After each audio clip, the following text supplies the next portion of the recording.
أشهد أن لا إله إلا الله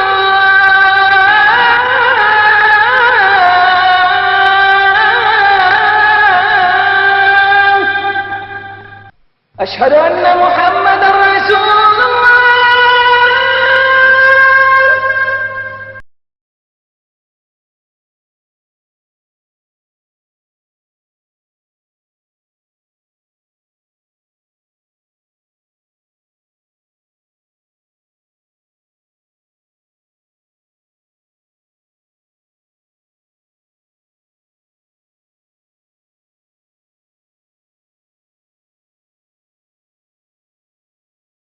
السلام عليكم ورحمة الله وبركاته. إن الحمد لله نحمده ونستعينه ونستغفره ونعوذ بالله من شرور أنفسنا ومن سيئات أعمالنا من يهده الله فلا مضل له ومن يضلل فلا هادي له ونشهد أن لا إله إلا الله وحده لا شريك له ونشهد أن محمدا عبده ورسوله صلى الله عليه وعلى آله وصحبه وسلم تسليما كثيرا كثيرا وبعد. கண்ணியத்திற்குரிய அல்லாஹ்வின் நடிகார்களே, அல்லாஹ் சுப்ஹானஹு வ தஆலாவிடத்திலே துஆ கேட்டவர்களாக ஆரம்பம் செய்கிறோம். அல்லாஹ் ரப்புல் ஆலமீன் நமக்கு நற்கல்வியையும் நல்ல அமல்களையும் அதிகம் அதிகம் வாழ்க்கையிலே தேடிக்கொள்வதற்கு அருள் புரிவானாக. நல்லோர்களில் நம்மை சேர்த்து வைப்பானாக.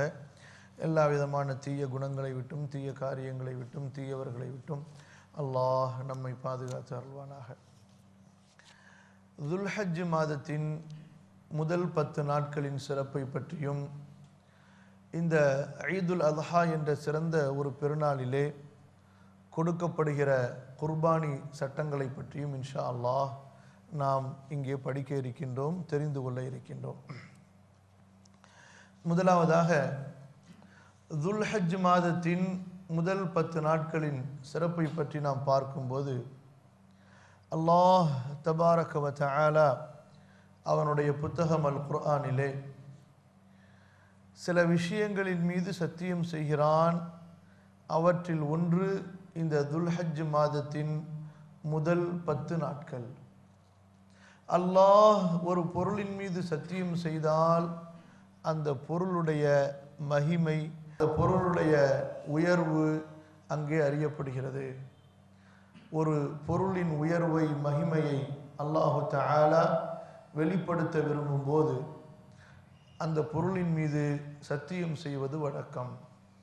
அந்த அடிப்படையில் தான் சூரத்துல் ஃபஜ்ர் என்ற அத்தியாயத்திலே வல் ஃபஜ்ரி வலயாலின் அஷ்ரின் வல் ஃபஜ்ரி வலயாலின் அஷ்ரின் வஷ்ஷஃபஇ வல் வத்ர் வல்லைலி இதா யஸ்ர். ஃபஜ்ர் அந்த காலை நேரத்தின் மீது சத்தியமாக, காலை நேரத்தின் மீது சத்தியமாக, 10 இரவுகள் மீது சத்தியமாக. இங்கு இரவுகள் என்பதை கொண்டு நாட்கள் நாடப்படுகிறது.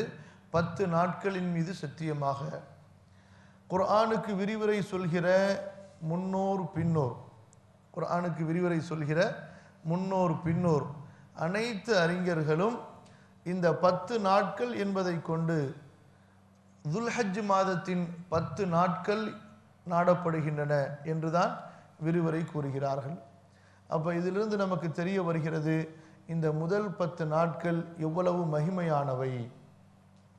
அடுத்து சூரத்துல் ஹஜ்ஜுடைய 28வது வசனத்திலே அல்லாஹு தஆலா கூறுகிறான், وَيَذْكُرُ اسْمَ اللَّهِ فِي أَيَّامٍ مَّعْلُومَاتٍ عَلَى مَا رَزَقَهُم مِّن بَهِيمَةِ الْأَنْعَامِ.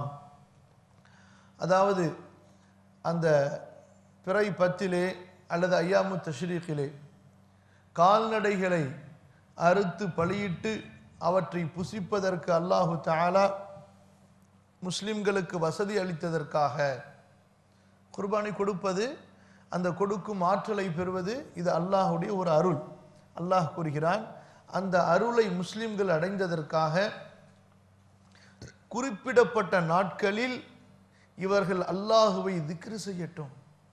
சுப்ஹானல்லாஹி ரப்பில் ஆலமீன். இங்கே பல விஷயங்களை நாம் கவனிக்கிறோம். ஒன்று என்ன, குர்பானி கொடுப்பதற்கு ஒருவர் ஆற்றல் பெறுவது இது அல்லாஹ்வுடைய அருள். அலாமா ரஸகஹும் மின் பஹீமத்தில் அன்ஆம், கால்நடைகளில் பஹீமத்துல் அன்ஆம் என்றால் அரபியிலே ஒட்டகம், மாடு, ஆடு, இந்த மூன்றுக்கு சொல்லப்படும். இவற்றை அல்லாஹுவின் பெயர் கூறி அறுத்து சாப்பிடுவதற்கு அல்லாஹ் இவர்களுக்கு வசதி அளித்ததற்காக இவர்கள் இந்த குறிப்பிடப்பட்ட நாட்களில் அல்லாஹுவை திக்ரு செய்யட்டும். அப்ப ஒருவருக்கு குர்பானி கொடுப்பதற்குண்டான தௌஃபீக், அந்த வாய்ப்பு கிடைப்பது அல்லாஹுடைய அருள். சரி, அல்லாஹுடைய அருளுக்கு நன்றி செலுத்துகின்ற விதம் என்ன? அல்லாஹ் இங்கே கூறுகிறான், இந்த குறிப்பிடப்பட்ட நாட்களில், இதான் இங்கே நோக்கம். இந்த குறிப்பிடப்பட்ட நாட்கள் என்றால் இப்னு அப்பாஸ், இப்னு உமர் போன்ற பெரிய நபித்தோழர்கள் எல்லாம் துல்ஹஜ் மாதத்தின் 10 நாட்கள் என்று கூறுகிறார்கள். அப்ப இந்த துல்ஹஜ் மாதத்தின் இந்த குறிப்பிடப்பட்ட 10 நாட்களில் அல்லாஹுவை இவர்கள் நினைவு கூறட்டும், அல்லாஹுவிற்கு நன்றி செலுத்தும் விதமாக. இங்கே இன்னொரு செய்தியையும் நாம் தெரிந்து கொள்ளலாம். அல்லாஹுவிற்கு நன்றி செலுத்துவதற்காக, அல்லாஹுவிற்கு நன்றி செலுத்துவதற்காக அடியான் நாடக்கூடிய இபாதத், அடியான் செய்ய வேண்டிய இபாதத், மிக முக்கியமான இபாதத் அல்லாஹுவை திக்ர், புகழ்வது. அதாவது அந்த அருள் கொடுத்தவனை நினைத்து பார்ப்பது. ஆகவேதான் நமக்கு ஏதாவது ஒரு அருள் கிடைத்து விட்டால், ஒரு நிஅமத்து கிடைத்து விட்டால் உடனே அல்ஹம்துலில்லாஹ் என்று சொல்லிவிடுவது, அல்லாஹுவை புகழ்ந்து விடுவது. நாவால் உடனடியாக அதை கொடுத்தவனை நினைவு கூர்ந்து அவனுக்கு புகழை, அந்த கண்ணியத்தை உரித்தாக்கி விடுவது. இரண்டாவது, அந்த நிஅமத்தை அதற்குரிய அனுமதிக்கப்பட்ட வழியில் பயன்படுத்துவது. அல்லாஹுவை புகழ்ந்து விட்டான் ஒருவன், ஆனால் அல்லாஹ் கொடுத்த அந்த நிஅமத்தை தவறான வழியில் பயன்படுத்துகிறான், கூடாது, நன்றிக்கு மாற்றமாக ஆகிவிடும். மூன்றாவது என்னவென்றால், அந்த நிஅமத்தை பாழ்படுத்தாமல் இருப்பது, அந்த அருளை வீணடிக்காமல் இருப்பது. இது அல்லாஹுவிற்கு நன்றி செலுத்துகின்ற அந்த கடமைகளில், அந்த விஷயங்களில் வருகின்றன. அப்ப இந்த வசனத்திலிருந்து நாம் தெரிந்து கொள்ளலாம், இந்த குறிப்பிடப்பட்ட நாட்களில் அல்லாஹுவை திக்ர் செய்ய வேண்டும் என்று அல்லாஹ் கூறியிருப்பதிலிருந்து இந்த நாட்களுடைய மகத்துவம். ஏனென்றால் எல்லா நேரங்களிலும் ஒரு அடியான் அல்லாஹுவை நினைவு கூற வேண்டும். அப்படி இருக்க இந்த குறிப்பிடப்பட்ட நாள்களில் என்று அல்லாஹ் சொல்லி இருப்பதிலிருந்து அந்த குறிப்பிடப்பட்ட நாள்கள் அல்லாஹ்விடத்திலே மகத்தானவை என்பதை நாம் தெரிந்து கொள்ளலாம். எப்படி என்றால், உதாரணத்திற்கு மார்க்கத்திலே பல இடங்களிலே நீங்கள் பார்க்கலாம், மக்காவிலே இருக்கும்போது, அந்த ஹரம் எல்லையிலே இருக்கும்போது நீங்கள் பாவம் செய்யாதீர்கள், வரம்பு மீறாதீர்கள் என்று வருகின்றன, என்று சட்டம் இருக்கிறது. அப்ப மற்ற நேரத்தில் போனா பாவம் செய்யலாம், வரம்பு மீறலாம் என்ற அர்த்தம் இல்லை. வரம்பு மீறுவது, பாவம் செய்வது ஒரு முஸ்லிமுக்கு எப்போதும் தடுக்கப்பட்டிருந்தாலும் அந்த ஹரம் எல்லையிலே அது கூடுதலாக அந்த எல்லையின் புனிதத்தின் அடிப்படையிலே மிக கடுமையாக கண்டிக்கப்படுகிறது, தண்டிக்கப்படுகிறது.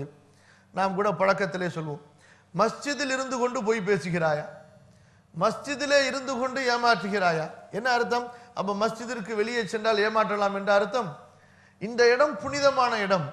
உதாரணத்திற்கு ரசூலுல்லாஹி ஸல்லல்லாஹு அலைஹி வஸல்லம் சொல்கிறார்கள், நோன்பு ஒருவர் வைத்திருந்தால் சண்டை செய்ய வேண்டாம், நோன்பு ஒருவர் வைத்திருந்தால் வீண் பேச்சுகளை பேச வேண்டாம். அப்ப என்ன அர்த்தம்? நோன்பு வைக்கலனா சண்டை போடலாம், நோன்பு வைக்கலனா வீண் பேச்சு பேசலாம் என்றால் அர்த்தம் இல்லை. வீண் பேச்சு பேசுவதும் சண்டை செய்வதும் ஏற்கனவே தடுக்கப்பட்டது. அப்ப இந்த நோன்பு இருக்கும் பொழுது குறிப்பிட்டு இது சொல்வதிலிருந்து அந்த நோன்பு என்ற அந்த வணக்கத்திற்கு அல்லாஹ்விடம் உள்ள அந்த மகிமையை, அந்த கண்ணியத்தை, அந்த மதிப்பை அங்கே நாம் உணர்ந்து கொள்வதற்காக இப்படி விவரமாக, விளக்கமாக சட்டம் நமக்கு சொல்லப்படுகிறது. அது போன்றுதான் ஒரு முஸ்லிம் எப்போதுமே அல்லாஹுவை திக்ர் செய்ய வேண்டும் என்று இருக்கும்போது இந்த குறிப்பிடப்பட்ட நாட்களில் அல்லாஹுவை திக்ர் செய்ய வேண்டும் என்று சொல்லி இருப்பதிலிருந்து இந்த நாட்கள் அல்லாஹ்விடத்தில் கண்ணியத்தால் மிக உயர்ந்தவை என்பதை நாம் தெரிந்து கொள்ளலாம். அடுத்து 2-3 ஹதீசுகள் வருகின்றன. ரசூலுல்லாஹி ஸல்லல்லாஹு அலைஹி வஸல்லம் அவர்கள் கூறுவதாக ஜாபிர் ரலியல்லாஹு அன்ஹு அவர்கள் அறிவிக்க, இமாம் பஸார், இமாம் இப்னு ஹிப்பான் இருவரும் பதிவு செய்கிறார்கள் ரஹிமஹுமுல்லாஹ். அஃதலு அய்யாமித் துன்யா அய்யாமுல் அஷ்ர், துன்யாவுடைய பகல்களிலேயே சிறந்த பகல் துல்ஹஜ் மாதத்தின் 10 நாட்கள். அப்ப நபித்தோழர்கள் கேட்கிறார்கள், அல்லாஹ்வின் தூதரே, ஒருவர் அல்லாஹ்வுடைய பாதையிலே போருக்கு செல்கிறார், அந்த நாட்களை விடவுமா துல்ஹஜ் மாதத்தின் 10 நாட்கள் சிறந்த நாட்கள் என்று கேட்கும்போது ரசூலுல்லாஹி ஸல்லல்லாஹு அலைஹி வஸல்லம் சொல்கிறார்கள், ஆம் ஆம், அந்த நாட்களை விடவும் சிறந்த நாட்கள் தான். ஆனால் யார் போருக்கு சென்று அங்கே ஷஹீதாகி விடுகிறானோ அவன் விஷயத்தில் தவிர. அப்ப அவனை பொறுத்தவரை அவன் அல்லாஹ்வுடைய பாதையிலே சென்று ஷஹீதான அந்த நாட்கள் அவனுக்கு சிறந்த நாட்கள். அதுபோன்று இந்த துல்ஹஜ் மாதத்தினுடைய இந்த 10 நாட்களிலே அரஃபாவுடைய நாள் இடம்பெறுகிறது. 10வது நாள் அவற்றை மார்க்கத்திலே சொல்லப்படுகிறது யௌமுல் ஹஜ்ஜில் அக்பர், ஹஜ்ஜுடைய மிகப்பெரிய நாள் என்று. ஹாஜிகள் இபாதத்து செய்யக்கூடிய அந்த பெரிய ஃபர்லான வணக்க வழிபாடுகள், கல்லறிவதோ அல்லது குர்பானி கொடுப்பதோ மொட்டை அடிப்பதோ தவாஃபு ஜியாரா, இந்த 4ம் அந்த 10 அன்று இடம்பெறுவதால் ஹஜ்ஜுடைய பெரிய நாள் என்று சொல்லப்படுகிறது. ஆக இப்படி அநேக சிறப்புகள் ஹதீஸுகளிலும் சரி குர்ஆனிலும் சரி இந்த துல்ஹஜ் மாதத்தினுடைய 10 நாட்களை பற்றி வருகின்றன. குறிப்பாக இந்த துல்ஹஜ் மாதத்தினுடைய அரஃபா நோன்பை பற்றி ஹதீஸிலே ரசூலுல்லாஹி ஸல்லல்லாஹு அலைஹி வஸல்லம் சொல்கிறார்கள், ஸியாமு யௌமி அரஃபத அஹ்தஸிபு அலல்லாஹ் அன் யுகஃபிர ஸனத்தல்லதி கப்லஹு வல்லதி பஅதஹு. அரஃபாவுடைய நோன்பை நான் அல்லாஹ்விடத்திலே எப்படி கருதுகிறேன் என்றால், இந்த அரஃபாவுடைய நோன்பு அதற்கு முன்னால் சென்ற ஓராண்டையும் அதற்கு பின்னால் வருகிற ஓராண்டையும் அது நிவர்த்தி செய்து விடுகிறது. அதாவது அவற்றில் உள்ள பாவங்களை நீக்கி விடுகிறது, அவற்றில் உள்ள குறைபாடுகளை அவை அகற்றி விடுகின்றன. இப்போ இவ்வளவு பிரசித்தி பெற்ற, அதாவது நன்மைகள் பெற்ற நாட்கள் இந்த துல்ஹஜ் மாதத்தினுடைய 10 நாட்கள். அதிகமாக இபாதத்துகளிலே ஈடுபட வேண்டிய நாட்கள். யாருக்கு என்ன இபாதத்து முடியுமோ, குறிப்பாக திக்ருடைய இபாதத்துகள், அந்த திக்ரிலும் குறிப்பாக தக்பீர், அல்லாஹுவை அதிகம் அதிகம் பெருமைப்படுத்துவது, அல்லாஹ் அக்பர் அல்லாஹ் அக்பர் என்று சொல்வது, அல்லது லா இலாஹ இல்லல்லாஹு அல்லாஹ் அக்பர், இப்படி தக்பீருடைய வாசகங்கள் அதிகம் அதிகம் இந்த நாட்களிலே சொல்வது. அதிலும் குறிப்பாக அரஃபாவுடைய அந்த சுபுஹ்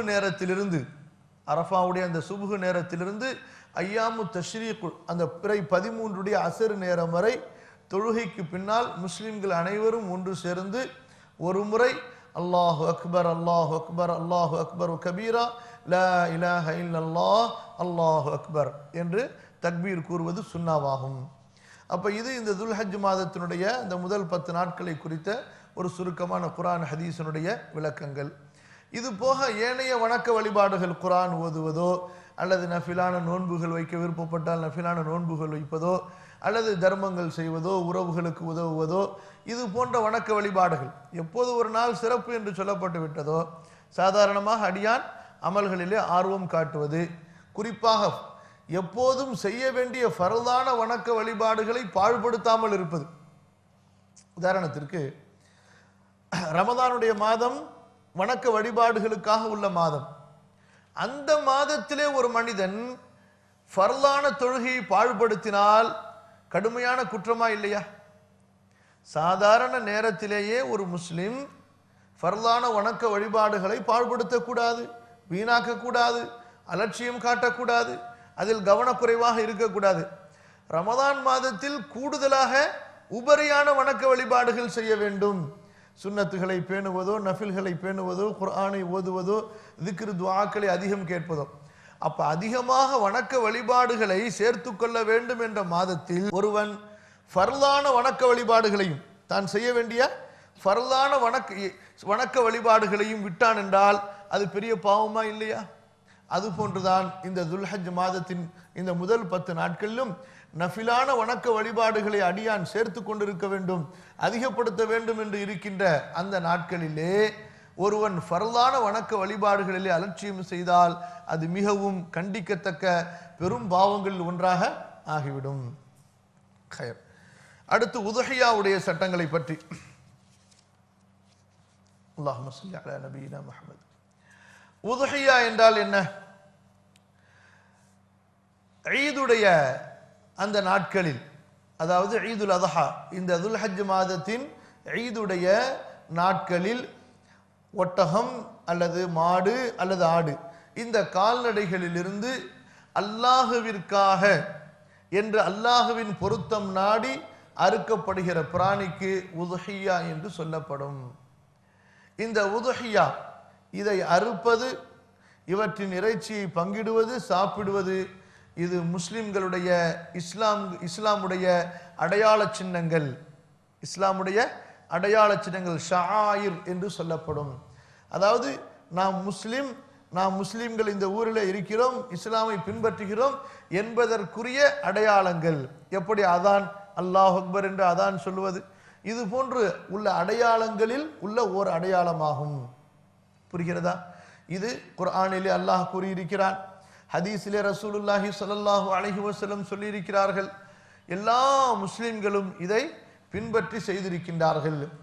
அல்லாஹ் ரப்புல் ஆலமீன் குறிப்பிடுகின்றான், அஊது பில்லாஹி மினஷ் ஷைத்தானிர் ரஜீம், இன்னா அஅதைனாகல் கௌஸர், நாம் உமக்கு அல் கௌஸரை கொடுத்தோம், அந்த பரிசுத்தமான நீர் தடாகத்தை கொடுத்தோம். ஃபஸல்லி லிரப்பிக், இறைவனுக்காக நீர் தொழுவீராக. இப்போ தொழுகை இறைவனுக்காக அல்லாஹ்வின் பொருத்தம் நாடி இருக்க வேண்டும். இரண்டாவது, வன்ஹர், அறுப்பீராக, பலியிடுவீராக. அப்போ குர்பானி பிராணியை அறுப்பதை ஒரு வணக்கமாக அல்லாஹு தஆலா அவனுடைய தூதர் ஸல்லல்லாஹு அலைஹி வஸல்லம் அவர்களுக்கு கட்டளையிட்டு சொல்கிறான். அதுபோன்று குல் இன்ன ஸலாத்தி வ நுஸ்கி வ மஹ்யாய வ மமாதி லில்லாஹி ரப்பில் ஆலமீன் லா ஷரீக லஹு வ பிதாலிக உமிர்து வ அன அவ்வலுல் முஸ்லிமீன். பெரும்பாலும் தொழுகைக்கு முன்பு நாம் ஓதக்கூடிய துஆ குர்ஆனுடைய வசனங்களிலே ஒன்று. இதில் அல்லாஹ் என்ன சொல்கிறான்? நபியே நீங்கள் கூறுங்கள், என் தொழுகையும் என் குர்பானியும், நுசுகி இன்ன ஸலாத்தி வ நுசுகி, நுசுக் என்றால் அறுத்து பலியிடப்படுகின்ற அந்த பிராணிக்கு சொல்லப்படும். இன்னும் சில அறிஞர்கள் நுசுக் என்பதை பொதுவான வணக்கங்களுக்கும் கூறுகிறார்கள். இரண்டுமே அரபி அகராதியின்படியும் மார்க்க அறிஞர்களுடைய விளக்கத்தின்படியும் இரண்டு பொருள்களும் இந்த வசனத்திற்கு கொல்லப்பட்டுள்ளன. புரிகிறதா? அப்போ அல்லாஹுடைய இந்த கூற்றிலே என் தொழுகையும் என்னுடைய குர்பானியும் என் வாழ்வும் என் சாவும் அகிலங்களை படைத்து வளர்க்கக்கூடிய அல்லாஹ்விற்கு. அப்போ இந்த இடத்துல குர்பானியை அல்லாஹ் ரப்புல் ஆலமீன் தொழுகையோடு சேர்த்து வணக்கமாக சொல்லுகின்றான். முந்திய வசனத்தில் ஃபஸல்லி லிரப்பிக வன்ஹர், இறைவனுக்காக தொழுவீராக, வன்ஹர், அவனுக்காக அறுத்து பலியிடுவீராக. அது போன்றுதான் இந்த இடத்திலும் இன்ன ஸலாத்தி வ நுசுகி, என் தொழுகையும் என் குர்பானியும். அப்ப தொழுகையோடு இதை அல்லாஹ் சேர்த்து சொல்வதிலிருந்து நாம் தெரிந்து கொள்ளலாம், இது அல்லாஹ் அவனுடைய தூதர் ஸல்லல்லாஹு அலைஹி வஸல்லம் அவர்களுக்கு கடமையாக்கிய கற்றுக் கொடுத்த ஓர் வணக்கம். ஏன்னா சில பேர் கேட்கலாம், என்னங்க அறுத்து ஒரு பிராணியை அறுத்து பலியிடுறது, அறுத்து கொடுக்கிறது, இது போய் எப்படிங்க இபாதத்தாகும்? அல்லாஹ் ரப்புல் ஆலமீன் அப்படித்தான் அவன் விரும்பியதை நமக்கு வணக்கமாக ஆக்குகிறான். நம்முடைய நிலைப்பாடு என்ன? அல்லாஹ் ஏவியதை செயல்படுத்துவது. நம்முடைய நிலைப்பாடு என்ன? நாம் ஒரு அடிமை. நாம் யார்? அடிமை. நாம் எல்லாம் அடிமைகள். அல்லாஹ் சொல்வதை சொல்ல வேண்டும். கல்லெறிய சொல்றியா கல்லெறிவோம், சுத்த சொல்றியா சுத்துவோம், ஓட சொல்றியா ஓடுவோம், ஏன்னு கேட்க மாட்டோம். நிக்க சொல்றியா நின்றுவோம். புரியுதா? துவா கேட்க சொல்றியா துவா கேட்போம், சேர்த்து தொழ சொல்றியா சேர்த்து தொழுவோம், பிரித்து தொழ சொல்றியா பிரித்து தொழுவோம், தண்ணி குடிக்க சொல்றியா தண்ணி குடிப்போம். தண்ணி குடிக்கிறது இபாதத், ஜம்சம் தண்ணி குடிக்கிறது இபாதத், வணக்கம். அது ஒரு வணக்கம். தண்ணி குடிக்கிறது வணக்கம். குர்பானி பிராணி அல்லாஹ் சொல்ற அறுத்துரு, வணக்கம், அர்த்தாச்சி வணக்கம். சாப்பிடு, அதுவும் இபாதத்து, சாப்பிடுறோம். அல்ஹம்துலில்லாஹி ரப்பில் ஆலமீன். அல்லாஹ் ரப்புல் ஆலமீன் ஒரு மூமினுக்கு எப்படிப்பட்ட ஒரு விசாலமான வாழ்க்கையை கொடுத்திருக்கிறான். அவன் அறுப்பதை வணக்கமாக ஆக்கி இருக்கிறான். அந்த அறுக்கப்பட்ட பிராணியை சாப்பிடுவதை அல்லாஹ் ரப்புல் ஆலமீன் இபாதத்தாக ஆக்கி இருக்கிறான். அல்லாஹ் கூறுகிறான், சூரத்துல் ஹஜ்ஜிலே வலிகுல்லி உம்மத்தின் ஜஅல்னா மன்சகன் லியذ்குரு ஸ்மல்லாஹி அலா மா ரஸகஹும் மின் பஹீமத்தில் அன்ஆம் ஃபஇலாஹுக்கும் இலாஹு வாஹிதுன் ஃபலஹு அஸ்லிமு. எல்லா உம்மத்துகளுக்கும், முன்னால் சென்ற எல்லா உம்மத்துகளுக்கும் நாம் இப்படி ஒரு பலியை வணக்கமாக ஆக்கி இருக்கிறோம். பலி கொடுப்பதை வணக்கமாக ஆக்கி இருக்கிறோம்.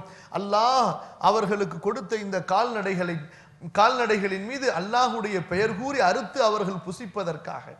அல்லாஹ் சொல்கிறான், உங்கள் இறைவன் ஒரே ஒரு இறைவன் தான், உங்கள் இறைவன் ஒரே ஒரு இறைவன் தான். ஃபலஹு அஸ்லிமு, அவனுக்கு கட்டுப்பட்டு விடுங்கள். அப்ப இந்த இடத்துல அல்லாஹ் ரப்புல் ஆலமீன் சொல்லி இருப்பதிலிருந்து இன்று சில நவீன விஞ்ஞானிகள் கூறுவதற்கு மறுப்பை நாம் உணரலாம். இன்று சில பேர் என்ன சொல்கிறார்கள், ஏன் ஒரு ஊர்ல இத்தனை பிராணியை அறுத்து சாப்பிடுறது? அன்றைக்கு தேவையான அளவுக்கு ஊர்ல ஒரு 100 பேர் இருந்தாங்கன்னு சொன்னா, அல்லது ஒரு 1000 பேர் இருந்தாங்கன்னு சொன்னா, இத்தனை ஆட்டை அறுத்தா போதாதா அன்றைக்கு சாப்பிட்றதுக்கு?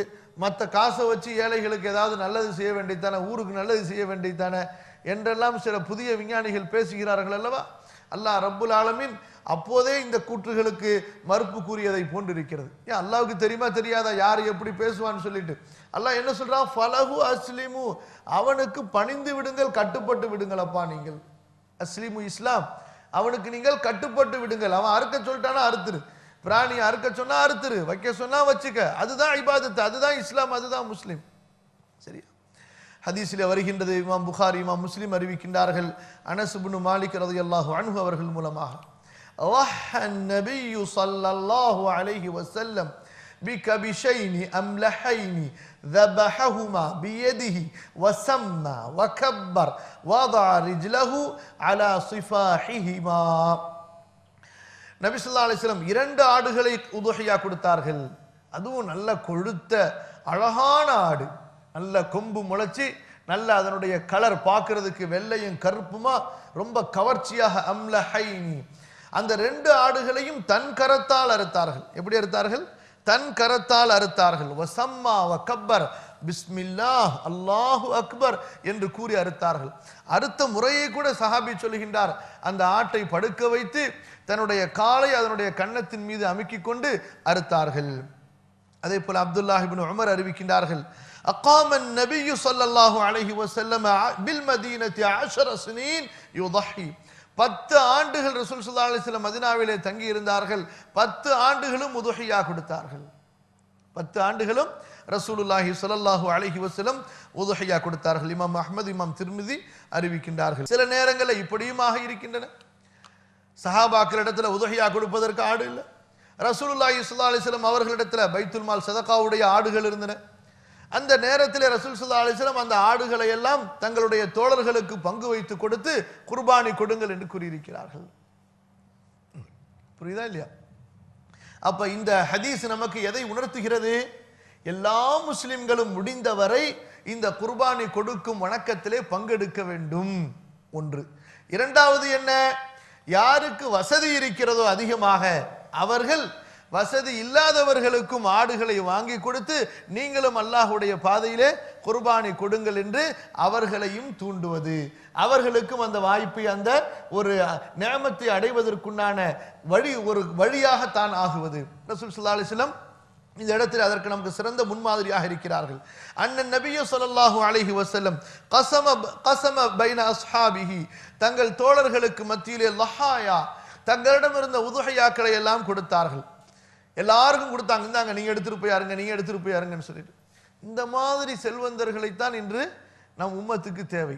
எந்த மாதிரி செல்வந்தர்கள்? இது போன்று தன்னிடத்திலே செல்வம் இருந்து அந்த செல்வத்தை ஏழைகளுக்கு கொடுத்து நீங்களும் வணக்க வழிபாட்டை செய்யுங்கள். எப்படி? நீங்களும் அல்லாஹுவை வணங்கி இந்த செல்வத்தை கொண்டு அல்லாஹ்விற்கு நன்றி செலுத்துங்கள் என்று ஏழைகளுக்கும் அந்த செல்வத்தை கொடுத்து இபாதத்திலே தூண்டக்கூடிய செல்வந்தர்கள் நமக்கு இன்று தேவை, இந்த உம்மத்துக்கு தேவை. ஆனால் பெரும்பாலும் செல்வந்தர்களுடைய நிலைமை என்ன? அல்ஹம்துலில்லாஹ் பல வகையாக பிரிக்கலாம். ஒரு செல்வந்தர்களின் ஒரு கூட்டத்தை பொறுத்தவரை ஜக்காத்து கொடுத்து முடித்து விட்டால் தன் கடமை நீங்கிவிட்டது என்று தன் கைகளை அதோடு நிறுத்திக் கொள்வார்கள். இவர்கள் ஓரளவுக்கு பரவாயில்லை. இன்னொரு கூட்டம் ஜக்காத்தும் கொடுப்பார்கள், கொஞ்சம் சதக்கா அப்பப்ப ஏதோ சமய சந்தர்ப்பது, இவங்க முந்தியவர்களை விட இன்னும் கொஞ்சம் பரவாயில்லை. இன்னும் ஒரு கூட்டம் இருக்கிறார்கள், மோசமான கூட்டம், மோசமான ஜென்மம் என்று சொல்வார்கள் அல்லவா. ஜக்காத்தும் கொடுப்பது, சதக்காவும் கொடுப்பதில்லை, ஜக்காத்தும் கொடுப்பதில்லை, சதக்காவும் கொடுப்பதில்லை, ஜக்காத்தும் கொடுப்பதில்லை. இவர்களில் இன்னும் ஒரு மோசமான கூட்டம் என்னவென்றால், அல்லாஹ் கொடுத்த இந்த செல்வங்களை எல்லாம் கடமையான உபரியான தர்மங்களையும் செய்யாமல் பாவமான காரியங்களிலே பயன்படுத்துபவர்கள். யாரு? ஹராமான காரியங்களிலே பயன்படுத்தக்கூடியவர்கள். இன்னும் ஒரு கூட்டம் தங்களுடைய மன இச்சையான விருப்பமான வாழ்க்கைக்கு செலவழிப்பதிலேயே செலவழித்து சுகம் காணுபவர்கள். இந்த தங்களுக்கு விருப்பமான விஷயங்களிலே செலவு செய்வதில் ரெண்டு மாதிரியும் இருக்கிறாங்க. சில நல்லவர்கள் கூட, தர்மம் கொடுக்கக்கூடிய நல்லவர்கள் கூட இந்த மாதிரி விஷயங்களில் ஈடுபடுறாங்க. ஆனா இது கொஞ்சம் தவிர்த்து கொள்ள வேண்டிய, பேணுதலாக இருக்க வேண்டிய ஒரு கட்டம் இது, ஒரு நிலைமை இது. அது என்ன? அது பொதுவாக இது எல்லாருக்கும் பொருந்தும். தனக்கு ஒன்று விருப்பம் என்றால் உடனே வாங்கி விடுவது. அது எவ்வளவு காசானாலும் சரி அதை பத்தி பார்க்கறது கிடையாது, எவ்வளவு பணமானாலும் சரி பார்க்கறது கிடையாது. சில பேரை நீங்க பார்த்துருக்கலாம், இந்த வெள்ளைக்காரர்கள் இருக்கிறார்களே, ஒவ்வொன்றுக்கும் ஒரு பேர் வச்சிருவாங்க. அதை வச்சு மக்களுக்கு மத்தியில் அதை அப்படியே பாப்புலர், பிரபல்யமாக்குறது. சில பேர் கார் கிரேசி என்று சொல்வார்கள். என்ன, மார்க்கெட்ல என்ன புது கார் வருதோ அந்த கார் வாங்கிடணும். இப்பதான் ஒரு கார் வாங்கியிருப்பாரு, ஒரு வருஷம் 6 மாசம் கூட ஆயிருக்காது, அடுத்த ஒரு பிராண்ட் நீ வந்த உடனே இதை அப்படியே என்ன விலைக்கு கேட்குறாங்களோ அப்படியே வித்துவிட்டு புது காரை வாங்குவார். எவ்வளவு நஷ்டமாகுது? 1 லட்சம் 2 லட்சம் 3 லட்சம் நஷ்டமாகுதா இல்லையா? இப்ப இந்த பணம் முஸ்லிம்களுடைய நிலைமையை மேம்படுத்துவதற்கு இன்று தேவையா இல்லையா? சரி, தன்னிடத்துல உள்ள காரு ஓட்டையா போச்சு, ரிப்பேரா போச்சு, ஓடல, பிரச்சனையா இருக்கு, அதை ரிப்பேர் பார்க்கறதுலயே ஒரே வம்பா இருக்குது, கொடுத்துட்டு மாத்தினா அது தேவை, அது அவசியம். ஆனால் இவரிடத்துல பிராண்ட் நியூ கார் இருக்கும், இவர் வந்தால் பிராண்ட் நியூ கார்ல தான் வருவார் என்று மக்கள் தன்னை பற்றி புகழ்வதற்காக, எதுக்காக? என்று மக்கள் தன்னை பற்றி புகழ்வதற்காக இப்படி செய்தால் இது ஒரு பெரிய ஒரு பாவமாக மார்க்கத்திலே கருதப்படும். ஏனென்றால் ரசூலுல்லாஹி ஸல்லல்லாஹு அலைஹி வஸல்லம் அவர்கள் இந்த விஷயத்தில் இந்த ஹதீஸை சொல்லவில்லை என்றாலும் பொதுவாக ஆடை விஷயத்தில் இப்படி ஒரு ஹதீஸை ரசூலுல்லாஹி ஸல்லல்லாஹு அலைஹி வஸல்லம் சொல்லி இருக்கிறார்கள். யார் மக்களுக்கு காண்பிப்பதற்காக விலை உயர்ந்த ஆடையை அணிவிப்பானோ, விலை உயர்ந்த ஆடையை அணிவானோ, அதாவது இவ்வளவு அழகா காஸ்ட்லியான ஆடை போட்டிருக்காரு பாருங்க என்று மக்கள் பேசுவதற்காக ஒருவன் உயர்ந்த ஆடையை அணிந்தால் அதற்காகவும் நாளை மறுமையிலே அல்லாஹ் அவனை தண்டிப்பான். அஸ்தக்ஃபிருல்லாஹ். அப்ப உயர்ந்த ஆடை அணிவதற்கு அனுமதி இருக்கிறது. நியத் எப்படி இருக்க வேண்டும்? அல்லாஹ் எனக்கு கொடுத்த அருளை அவனுக்கு நான் காட்ட விரும்புகிறேன், அல்லாஹ்வின் அருளை நான் பயன்படுத்த விரும்புகிறேன் என்ற எண்ணத்தில் இருக்க வேண்டுமே தவிர, எல்லாருக்கும் மத்தியிலையும் நான் தான் ரொம்ப காஸ்ட்லியான ட்ரெஸ் போட்டிருக்கிறேன், நான் தான் எல்லா பொருள்களும் காஸ்ட்லியா வச்சிருக்கிறேன் என்று மக்கள் பேசுறதுக்காக வேண்டி செய்தால் ரசூலுல்லாஹி ஸல்லல்லாஹு அலைஹி வஸல்லம் சொல்கிறார்கள், மன் சம்மஅ சம்மஅ அல்லாஹு பிஹி, யார் மக்கள் தன்னை பற்றி பேச வேண்டும் என்பதற்காக ஒரு காரியத்தை செய்வானோ அல்லாஹ் அவனை அப்படியே பேச வைப்பான். அதாவது அவனுக்கு அதற்கு நாளை மறுமையிலே தண்டனை கொடுப்பான். மன் ரா ரா அல்லாஹு பிஹி, யார் பிறருக்கு காட்டுவதற்காக செய்கிறானோ அதற்கு அல்லாஹ் தண்டனை கொடுப்பான். இப்போ புரியுதுங்களா? அப்ப இந்த ஹதீஸிலிருந்து நமக்கு தெரிய வருகிறது, நமக்கு அல்லாஹ் வசதியை கொடுத்திருந்தால், நமக்கு அல்லாஹ் அதிகமான அருளை நியாமத்துகளை கொடுத்திருந்தால் அந்த செல்வத்தை கொண்டு ஏழைகளையும் அதிலே மகிழ்ச்சியுற செய்வது. அல்ஹம்துலில்லாஹ், பரக்கத்தா இருக்கு. உங்களால முடிஞ்சிச்சு, ஒரு 4000 ரூபாய் 5000 ரூபாய் கொடுத்தா ஒரு ஏழை அவரும் வீட்டில் ஆடறுத்து சந்தோஷமா அல்ஹம்துலில்லாஹ் அந்த பெருநாளை கொண்டாடுவார். இப்ப நீங்க ஆடறுத்து அதுல இருந்து ஒரு 1/2 கிலோ 1 கிலோ கறியை கொடுத்துருந்தாப்பா நீ சாப்பிடுன்னு சொல்றதுக்கும் எப்படி? ஏன் அந்த 1/2 கிலோ 1 கிலோ கறியை வாங்க முடியாத அளவுக்கு இன்னைக்கு யாரும் கிடையாது. அல்ஹம்துலில்லாஹ், இன்றைக்குள்ள அல்லாஹ்வுடைய கிருபையில பொருளாதாரத்துல 1/2 கிலோ வாங்க முடியாத அளவா இருக்கிறாங்க மக்கள். சில பேர் இருக்கலாம், இல்லைன்னு சொல்ல, பொதுவாக. அப்ப அதுக்கு பதிலா அல்லாஹ் வசதியை கொடுத்திருக்கும் பொழுது இந்தப்பா ஒரு 4000 ரூபாய் 5000 ரூபாய் ஒரு கவர்ல வச்சு நீனும் கொஞ்சம் குர்பானி கொடுத்து நல்ல முறையில் உனக்கு பக்கத்து வீட்டுக்காரங்க அண்டை வீட்டுக்காரங்க உன்னுடைய உறவினர்கள் சாப்பிடுன்னு சொன்னா அது மிக ஏற்றமானது. அதான் ரசூல் ஸல்லல்லாஹு அலைஹி வஸல்லம் இந்த அமல்களிலிருந்து நாம் பார்க்கிறோம். ரசூல் ஸல்லல்லாஹு அலைஹி வஸல்லம் என்ன செய்தார்கள்? தன்னிடத்தில் இருந்த உதஹியாக்களை, ஆடுகளை எல்லாம் சஹாபாக்களுக்கு பங்கிட்டு கொடுத்தார்கள். அவங்க எல்லாத்தையும் பங்கிட்டு கொடுத்துட்டாங்க, நீங்க கொஞ்சமாவது பங்கிட்டு கொடுங்க. ரசூல் ஸல்லல்லாஹு அலைஹி வஸல்லம் எதையும் தனக்காக சேமித்துக் கொள்ளவில்லை. இந்த ஹதீஸை அறிவிக்கக்கூடிய உக்பா சொல்லுகின்றார், கடைசியில நான் தான் பங்கு வச்சேன். எப்படி? இன்றைக்கு பங்கு வைக்கிறவங்க வேற மாதிரி இருப்பாங்க, முதல்ல தனக்கு எடுத்து ஒளிச்சு வச்சுக்கிட்டு அதுக்கப்புறமா தான் பங்கு வைப்பாங்க. ஆனா சஹாபாக்கள் அப்படி கிடையாது, எல்லாத்தையும் கொடுத்துருவாங்க, மிச்சம் மருந்தா எடுத்துக்கலாம்னு சொல்லிட்டு. அபூ ஹுரைராவுடைய ஹதீஸ் பாருங்க, பால் குடிக்கிற சம்பவத்துல இங்க இருந்து யோசிச்சுக்கிட்டே போறாரு, இருக்கிறதே ஒரு கோப்பை பால் எல்லாத்தையும் கொடுத்துறா நமக்கு என்ன கிடைக்க போகுது? ஏன்னா கடைசியா தெரியும் நிச்சயமா வேலையாளு ரசூல் ஸல்லல்லாஹு அலைஹி வஸல்லம் இடத்துல இவர் கடைசியா தான் குடிப்பாருன்னு சொல்லிட்டு மனசுலேயே சொல்லிக்கிட்டு போகிறாங்க, ஒரு கோப்பை பால், எனக்கே பசி இவ்வளவு ஓவராக இருக்குது, இதில் வேற இத்தனை பேரை கூட்டிகிட்டு வந்தால் எனக்கு என்ன மிஞ்சுன்னு சொல்லி நினச்சிக்கிட்டே போகிறாங்க. அதுவும் ரசூல் ஸல்லல்லாஹு அலைஹி வஸல்லம் எல்லாரும் வந்து உட்கார்ந்த உடனே குடிங்க குடிங்கன்னு வேற சொல்கிறாங்க. எப்படி குடிங்க குடிங்கன்னு வேற சொல்கிறாங்க, இன்னும் குடிங்க இன்னும் குடிங்கன்னு.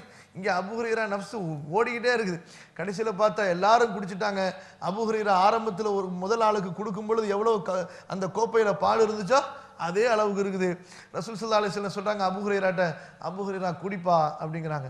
அவர் குடிக்கிறாரு, இன்னும் குடி இன்னும் குடி இன்னும் குடி இன்னும் குடின்னு சொல்லிட்டு கடைசியில் அபூ ஹுரைரா சொல்லி, யா ரசூலல்லாஹ் லன் அஜித லஹா மஸ்லக்கன், உள்ளார போறதுக்கு வழியே இல்லை அரசுல, இப்படி வாய்க்குள்ளார ஊத்துறதுக்கு இடமே அந்த அளவுக்கு நிரம்பி போச்சுன்னு சொன்னவொடனே அல்ஹம்துலில்லாஹ். அப்புறமா ரசூல் ஸல்லல்லாஹு அலைஹி வஸல்லம் வாங்கி குடிக்கிறான். எதுக்கு சொல்ல வரேன்னு சொன்னா, இதான் சஹாபாக்களுடைய சுன்னத். என்னங்க, பங்கு வைக்கும்போது என்ன செஞ்சிடக்கூடாது, கடைசியில் நமக்கு இல்லாமல் போயிட போகுதுப்பா, எடுத்து முதல்ல வையினால, எப்படி பொதுவாக அப்படித்தானே செய்கிறாங்க. இது ஒழுக்கம் கிடையாது.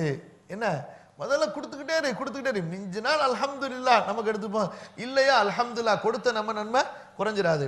அப்போ என்ன செய்கிறாங்க, உக்பா எல்லாத்துக்கும் கொடுத்ததுக்கு பிறகு கடைசியில் இவருக்கு மிஞ்சுறது என்ன மிஞ்சுது, வெறும் 6 மாத குட்டி ஒன்று தான் மிஞ்சுது.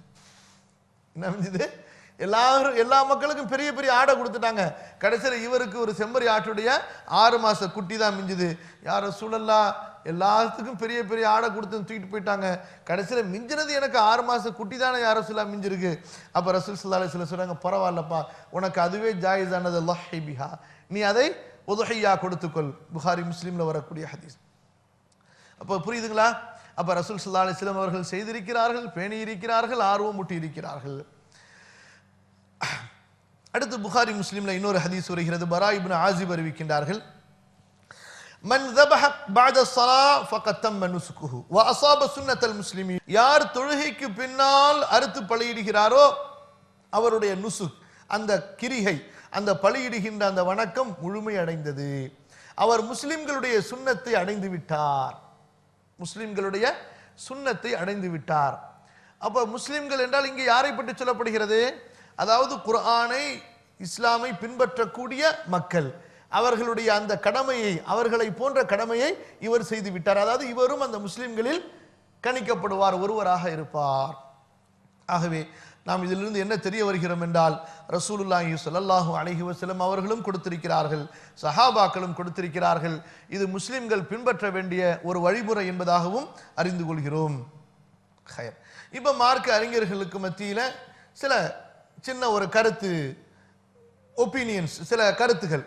இதை சுன்னா முஅக்கதா என்று சொல்றதா, வாஜிப் என்று சொல்கிறதா? சுன்னா முஅக்கதா, அதாவது மிகவும் வலியுறுத்தப்பட்ட ஒரு விருப்பமான காரியம் என்று சொல்வதா, அல்லது ஃபர்துக்கு அடுத்த தரத்தில் உள்ள கடமை என்று சொல்வதா?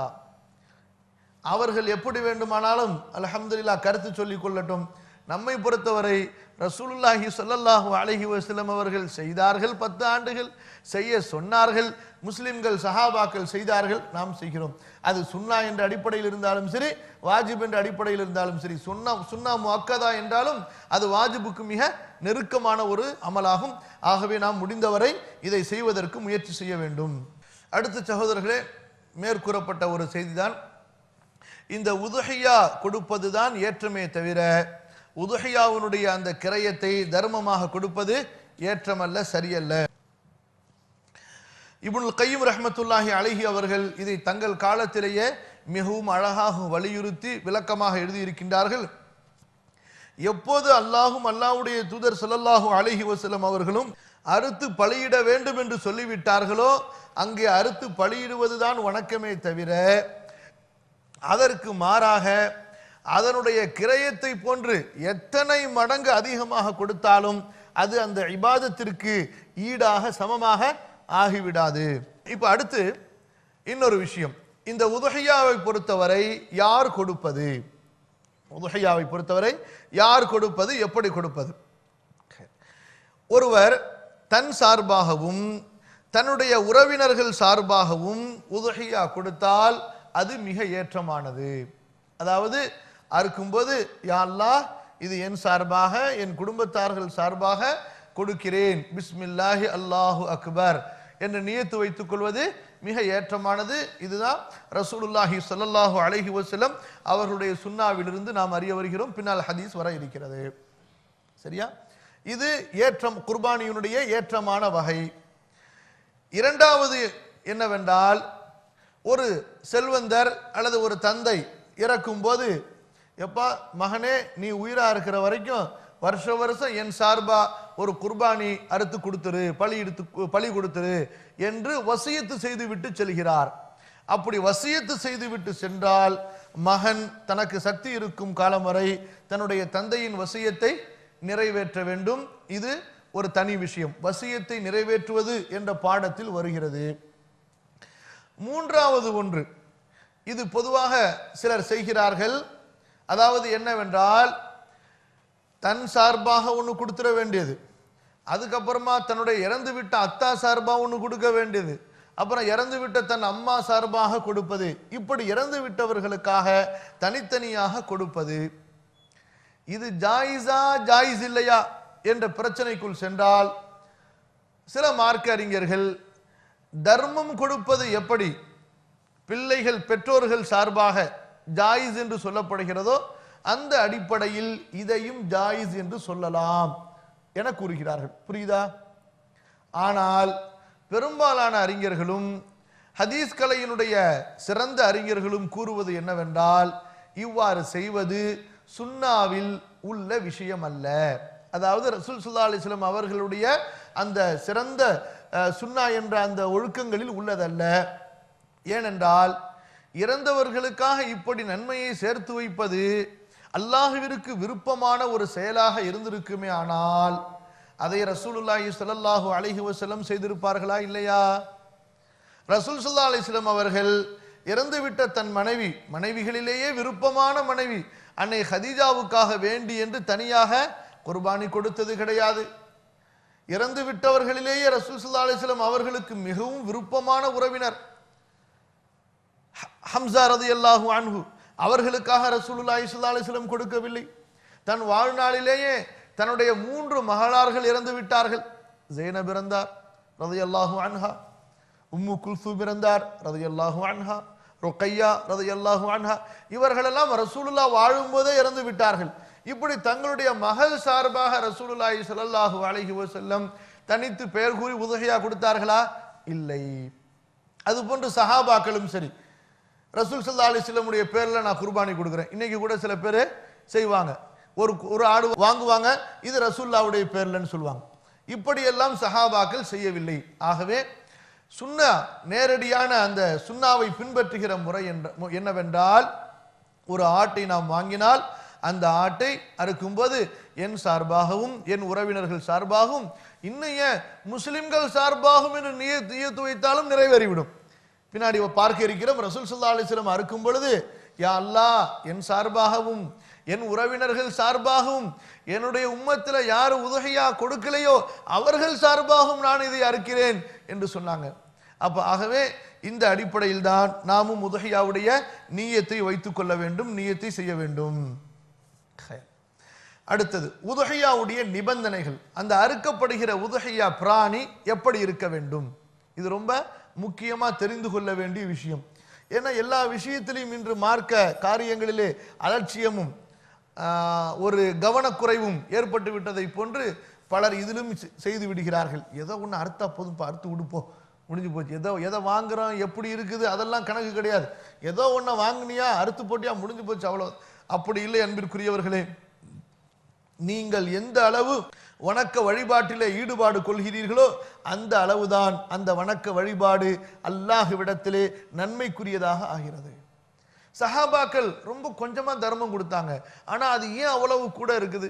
ரசூல் ஸல்லல்லாஹு அலைஹி வஸல்லம் சொல்றாங்க, நீங்கள் மலையளவு தங்கங்களை கொடுத்தாலும் சரி என் தோழர்கள் கைப்பிடி கொடுத்த அளவிற்கு ஈடாகாது என்று. ஏன்? அவர்கள் தீனில் காட்டின அந்த ஈடுபாடு, கொடுக்கும் போது அவர்களுக்கு இருந்த அந்த ஷோக், இது எனக்கு மறுமையில் கிடைக்கும், நான் சேர்த்து வைத்துக் கொள்வதை விட அல்லாஹ்வுடைய பாதையிலே நான் கொடுப்பது எனக்கு பிடித்தமானது. அப்படி கொடுக்கிறவங்க யார்? இன்னைக்கு கொடுக்கும் பொழுது அல்லாஹ் குர்ஆன்ல சொல்றது போல கண்ணை முடிக்கிட்டு ஏன்டா எடுக்கிறோம், தாரில் கை ஒட்டின மாதிரி, இதில் கை ஒட்டின மாதிரி தாரில் கை ஓட்டினா சாமானியமா வருமா? அந்த மாதிரி பாக்கெட்டுக்குள்ளார கையே போகவே போகாது. போனுச்சுன்னா வெளியே வர்றதே கஷ்டமா இருக்கும். கஷ்டப்பட்டு எடுத்தாலும் அப்படியே தேடுவார். முதல்ல டன் டன்னு சத்தம் வர்ற மாதிரி இருக்கணும். அப்படின்னா என்ன? சில்லற காசு. அதுலேயும் இல்லைன்னா உள்ளதுலேயே சின்ன நோட்டா என்ன இருக்குன்னு பொறுக்கி அப்படியே கொடுப்பார். லா ஹவ்ல வலா குவத்த இல்லா பில்லாஹ். அப்படி கிடையாது. அப்போ வணக்க வழிபாட்டிலே நீங்கள் எந்த அளவு ஈடுபாடு காட்டுகிறீர்களோ அந்த அளவுதான் அல்லாஹ்விற்கு அது விருப்பமானதாக ஆகிறது. ஆகவே நாம் கொடுக்கிற உதுஹியா பிராணியை ஷரீஅத்து எப்படி சொல்கிறது என்று தெரிந்து அதற்கு ஏற்ப ஆர்வத்தோடு நாம் செய்ய வேண்டும். அப்ப இதனுடைய முதலாவது நிபந்தனை என்னவென்றால், முன்பு கூறியதை போன்று இந்த உதுஹியா பிராணி பஹீமத்துல் அன்ஆம், அதாவது ஒட்டகம், மாடு, ஆடு, இந்த 3 வகையில் தான் இருக்க வேண்டும். ஏன் ஹஸ்ரத் நீங்க ஒட்டகத்தை கொடுக்க சொல்றீங்க, அதை விட காஸ்ட்லி மானு நான் வாங்கி அறுத்துட்டுமா? இப்படிலாம் கேட்கக்கூடாது. ஏன் அல்லாஹ் குர்ஆன்ல சொல்லிட்டா பஹீமத்துல் அன்ஆம் என்று. பஹீமத்துல் அன்ஆம் என்பது அரபியிலே ஒட்டகம், மாடு, ஆடு இந்த 3க்கு தான் வருமே தவிர ஏன் மானை கொடுக்க கூடாதா, ஏன் காட்டு எருமையை கொடுக்க கூடாதா, இப்படிலாம் கேட்கக்கூடாது. இந்த மாடுன்னு சொன்னா இப்ப நம்ம வச்சிருக்கிற மாடு, புரியுதுங்களா? இந்த மாதிரி பிராணிகள் தான் இந்த பஹீமத்துல் அன்ஆமிலே வரும். அல்லாஹ் கூறுகிறான் சூரத்துல் ஹஜ்ஜிலே, வலி குல்லி உம்மத்தின் ஜஅல்னா மன்சகன் லியذ்குரு ஸ்மல்லாஹி அலா மா ரஸகஹும் மின் பஹீமத்துல் அன்ஆம். குர்ஆன் ஆயத்தினுடைய விளக்கம் நம்ம முன்னாடி சொல்லிட்டோம். அப்ப பஹீமத்துல் அன்ஆம் என்று சொல்லப்பட்டிருப்பதால் இந்த 3 பிராணிகளில் ஒன்றாகத்தான் குர்பானி இருக்க வேண்டும்.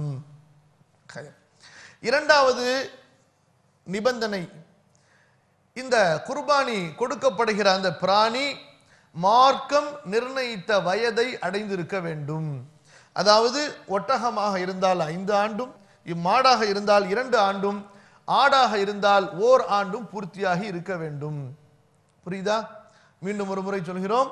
ஒட்டகமாக இருந்தால் 5 வருஷம். இப்ப நிறைய பேர் ஒட்டகம்லாம் கொண்டு வராங்க ராஜஸ்தான்ல இருந்து. எப்பா இதுக்கு 5 வருஷம் பூர்த்தி ஆயிருச்சா அப்படின்னு தெரிஞ்சுக்கணும். அப்ப 5 வருஷம் பூர்த்தி ஆயிருச்சுன்னு சொன்னா எப்படி தெரிஞ்சுக்கிறது? ஒட்டகத்துல போய் வயசு கேட்க முடியும்? அல்லது என்ன ஒட்டகம் பிறந்த உடனே டேட் ஆஃப் பர்த்தா சாப்பு குத்திருப்பாங்க? அப்ப அதுக்கு சில விஷயம்லாம் இருக்குது. பிராணிகளுடைய வயசை தெரிஞ்சுக்கிறதுக்கு பல்ல பிடிச்சி பார்ப்பாங்க. புரியுதா இல்லையா? அப்போ ஒட்டகத்துக்கு எத்தனை பல்லு இருந்தா 5 வருஷம் பூர்த்தி ஆயிருக்கு அப்படின்னு போய் கூகுளில் சர்ச் பண்ணீங்கன்னா கிடைச்சிரும் உங்களுக்கு பதில். அதை வச்சு நீங்க அந்த ஒட்டகத்தை கரெக்டாக கன்ஃபார்ம் பண்ணிக்கங்க. ஏன்னா எது நமக்கு தெரியணுமா இல்லையா? திடீர்னு காசுக்கு கொண்டாந்து ஒரு 2 வயசு 3 வயசு ஒட்டகத்தை கொண்டாந்து அறுத்துட்டு போயிட்டாங்கன்னா சொல்ல முடியாது, அவங்களுக்கே தெரியாது. ஏன்னா ஒட்டகத்திற்கு பழக்கப்பட்டவர்கள் நம்ம ஊருக்காரங்க. இப்போ இதே அரபு நாடு இருந்தால் கிளீனாக தெரிஞ்சது, பார்த்தோன்னா இது 5 வயசு ஒட்டகம்னு சொல்லிட்டு. இப்போ உதாரணத்துக்கு நம்ம சிட்டியில் திருவல்லிக்கணி போனால் நிறைய பார்க்கலாம் மாட்டை, அதுக்கு சொல்லலை. மாட்டோட பழகிறது ஒரு விஷயமா இருக்கா இல்லையா? இப்போ ஒரு மாட்டை காட்டி இதுக்கு எத்தனை வயசுனா சொல்ல தெரியுமா நமக்கு? ஒரு விவசாயி சொல்ற மாதிரி நம்மளால சொல்ல முடியுமா? ஒரு ஆட்டை காட்டி இதுக்கு எத்தனை வயசு இருக்குன்னு கேட்டா சொல்ல முடியுமா? அது பழக்கப்பட்டவங்க சொல்லிடுவாங்க. டக்குன்னு இது 2 வயசு இருக்குங்க இந்த மாட்டுக்கு, இந்த வயசுக்கு 3, இந்த மாட்டுக்கு 3 வயசு இருக்குன்னு அவங்க சொல்லிடுவாங்க. நம்மால் சொல்ல முடியுமா? டக்குன்னு சொல்ல முடியாது. அப்ப அதனால அது குறித்து என்ன விளக்கமோ அது எப்படி தெரிஞ்சுக்கிறதோ அந்த விஷயத்துல நம்ம உறுதியாக தெரிந்து கொள்ள வேண்டும். அப்ப ஒட்டகமாக இருந்தால் 5 ஆண்டு, மாடாக இருந்தால் 2 ஆண்டு, ஆடாக இருந்தால் 1 ஆண்டு பூர்த்தி. ஆனா அங்க ஒரு எக்ஸெப்ஷன். ஆனா இந்த ஆட்டிலேயே செம்மறி ஆடு சில வகை ஆடு இருக்குது, நல்லா தின்னு கொளுத்து கொளுத்து 6 மாசத்திலேயே பார்த்தா வெள்ளாட்டுடைய 1 வருஷம் ஆட்டுக்கு சமமா நிற்கும். பார்த்தா யாருமே இது 6 மாசம் ஆட்டுக்கு 6 மாசத்தை குட்டின்னு தானே சொல்லுவாங்க, 6 மாசம் குட்டின்னு யாரும் சொல்ல மாட்டாங்க. பார்த்தா இது அதனுடைய 1 வருஷம் ஆட்டை விட இது ஆளு திடகாத்திரமா முட்டி தள்ளுற மாதிரி இருப்பார். அப்போ வாப்பா ஒன்றை கொடுத்துடலாம், நீ இந்த அளவுக்கு வந்துட்டீங்கன்னா மாஷா அல்லாஹ் ஒன்னா அறுத்துடலாம். அப்ப ரசூல் ஸல்லல்லாஹு அலைஹி வஸல்லம் இதுல நமக்கு அனுமதி கொடுத்திருக்கிறார்கள். செம்மறி ஆட்டு வகையிலே 6 மாதங்கள் பூர்த்தியானது நல்ல கொழுத்திருந்தால் அதை கொடுக்கலாம். புரியுதா? அப்ப முதல் ஷரத்து என்ன? பஹீமத்துல் அன்ஆம், அதாவது ஆடு மாடு ஒட்டகத்தில் இருக்க வேண்டும். இரண்டாவது என்ன? மார்க்கம் நிர்ணயித்த அந்த வயதை அடைந்திருக்க வேண்டும். மூன்றாவது குறைகள் இருக்கக்கூடாது. சரி, இந்த குறிப்பிட்டு ரசூல் ஸல்லல்லாஹு அலைஹி வஸல்லம் அவர்கள் கூறிய குறைகள் அதை முதல்ல பார்க்கிறோம். அதை தொடர்ந்து இந்த குறைகளுக்கு சமமாக உள்ள ஏன குறைகளையும் நாம் தெரிந்து கொள்வோம். முதலாவது என்ன? கண் பார்வையை அது இழந்திருக்க கூடாது, குருடா இருக்கக்கூடாது. கண்ணு சுத்தமா முழுவன குருடாக அது இருக்கக்கூடாது. அல்லது கண்ணு இருக்குது, வெளியில அப்படியே பிதுங்கி வந்து நிக்குது, ஆனா கண்ணு தெரியாது. சரியா? இந்த மாதிரி கண் குருடாக அது இருக்கக்கூடாது. ஒன்று. இரண்டாவது, அதை பார்த்தாலே இது நோய் பிடித்த ஆடு, இது நோய் உற்ற ஆடு என்று தெரியும் அளவுக்கு அதிலே நோய் இருக்கக்கூடாது. புரியுதா? அது ஆடுகள் சம்பந்தப்பட்ட, கால்நடைகள் சம்பந்தப்பட்ட அந்த நோய்கள், என்ன நோயோ அது எந்திரிக்க முடியாத அளவுக்கு, சாப்பிட முடியாத அளவுக்கு, நடக்க முடியாத அளவுக்கு, மேய முடியாத அளவுக்கு பலவீனப்படுத்தக்கூடிய நோய்கள் எதுவும் அந்த ஆட்டிலே இருக்கக்கூடாது. அதை போய் எந்த டாக்டர்கிட்ட கூட்டிட்டு போய் இப்போ வெட்டினரி ஹாஸ்பிட்டலுக்காக கூட்டிட்டு போய் செக் பண்ண முடியும் அப்படின்னு கேட்டுறாதீங்க. பார்த்தா தெரிஞ்சிடும். ஒரு சுகமான ஆளையும் ஒரு நோயான ஆளையும் ஓரளவுக்கு பார்த்தா தெரியுமா இல்லையா? துள்ளி ஓடுது, எந்திரிச்சு நடக்குது, சாப்பாடு வச்சா நல்லா சாப்பிடுது, அது என்ன? சுகமாக இருக்கிறார் என்பதற்கு அடையாளம். இப்போ காய்ச்சக்காரர் முன்னாடி கொண்டு போய் பிரியாணி வச்சா அவர் சாப்பிடுவாரா? ஒருத்தர் படுத்து கிடக்கிறாரு, அவருக்கு முன்னாடி பிரியாணியை வைக்கிறீங்க, சாப்பிடுவாரா? அதே இது ஒருத்தர் சுகமான ஆளு படுத்து கிடக்கிறாரு, அவருக்கு பக்கத்தில் பிரியாணி வச்சா என்ன வாசனையா இருக்குது மாஷா அல்லாஹ் அப்படின்னு போய் தானா போய் நீங்க சொல்லாமலேயே கை கழுவிட்டு வந்துட்டு இது பிரியாணி இருக்குது, யாருக்கு வச்சிருக்கிறீங்க, நான் சாப்பிட்டுமான்னு கேட்பாரு. கேட்க மாட்டார். அப்ப இது ஒரு அடையாளம். கயிறு. அப்ப மூன்றாவது என்னவென்றால் அல் ஆரஜுல் பையின், அதாவது நல்லா பார்த்தா தெரியுது நொன்ற ஆடுன்னு சொல்லிட்டு. சின்ன லேசா ஒரு கால் சின்ன அளவு குறைஞ்சிருக்குது, நடக்கிறதுல ஒரு வித்தியாசம் தெரியலன்னு சொன்னா அது பிரச்சனை கிடையாது. நல்லா தெரியுது நொண்டியா இருக்குது, ஒரு கால் முற்றிலும் ஊனமாக இருக்கிறது, அல்லது ரெண்டு காலம் ஒண்ணுக்கு மேல ஒன்னோ அதுக்கு மேலே அப்படி இருந்தாலும் அந்த ஆட்டை கொடுக்க கூடாது. இது மூன்றாவது குறை. நான்காவது குறை என்னவென்றால் முற்றிலுமாக மெலிந்து சப்பானியா உள்ள ஆடு. சில மனிதர்களை பார்க்கலாம், மனிதர்களையும் சில பேர் இருக்காங்களா இல்லையா, என்ன சாப்பிட்டாலும் சரி ஆளுக்கு உடம்பே போடாது. அதனால ரொம்ப பேர் நீங்க நல்லா சாப்பிடுங்க ஏன் மெலிஞ்சிருக்கிறீங்கன்னு சொல்லுவாங்க. உங்களை விட நம்மளை விட அவர் தான் நல்லா சாப்பிடுவாரு, ஆனா சில பேருக்கு அது உடல்ல ஒட்டுறது கிடையாது. அப்ப அந்த மாதிரி சில கேட்டகரி இருக்குது. கால்நடைகள்லையும் நல்லா சாப்பிடும் மேயும், ஆனா உடல்ல சதை பிடிக்கிறது கிடையாது. அப்ப அந்த மாதிரி முற்றிலுமாக மெலிந்து எலும்பும் தோலுமாக ஒட்டி இருக்கக்கூடிய ஆடுகளையும் கொடுக்க கூடாது. இது ரசூலுல்லாஹி ஸல்லல்லாஹு அலைஹி வஸல்லம் ஹதீஸ்ல நேரடியாக சொல்லி இருக்கின்ற இந்த குறைகள். அப்ப மூன்றாவது நிபந்தனை என்னவென்றால் அந்த ஆடுகளிலே இந்த 4 குறைகள் இருக்கக்கூடாது. ஒன்று என்ன? கண் குருடு, இரண்டாவது நோயிற்றிருப்பது, மூன்றாவது கை கால். என்னங்க கால்நடைக்கு எல்லாமே கால் தானேன்னு கேட்டுறாதீங்க. முன்னாடி உள்ள காலை கைன்னு சொல்லுவாங்க, பின்னாடி உள்ள காலை காலுன்னு சொல்லுவாங்க. அப்ப அதனுடைய கையோ காலோ முடமாக நொண்டியாக இருக்கக்கூடாது. நான்காவது ரொம்ப சப்பானியா ஒல்லி எலும்பும் தோலுமா ஒட்டி இருக்கக்கூடாது. இந்த 4 விதமான குறைகள் ஹதீஸில் வருகிறது. இமாம் மாலிக் ரஹ்மத்துல்லாஹி அலைஹி அவர்கள் அறிவிக்கின்றார்கள். அதாவது அர்பஅன் அல் அர்ஜா அல் பையினு ضلعها والعوراء البين عورها والمريضة البين مرضها والعجفاء التي لا تنقي. இந்த 4க்கு உண்டான விவரங்களை தான் நம்ம இப்ப சொன்னோம்.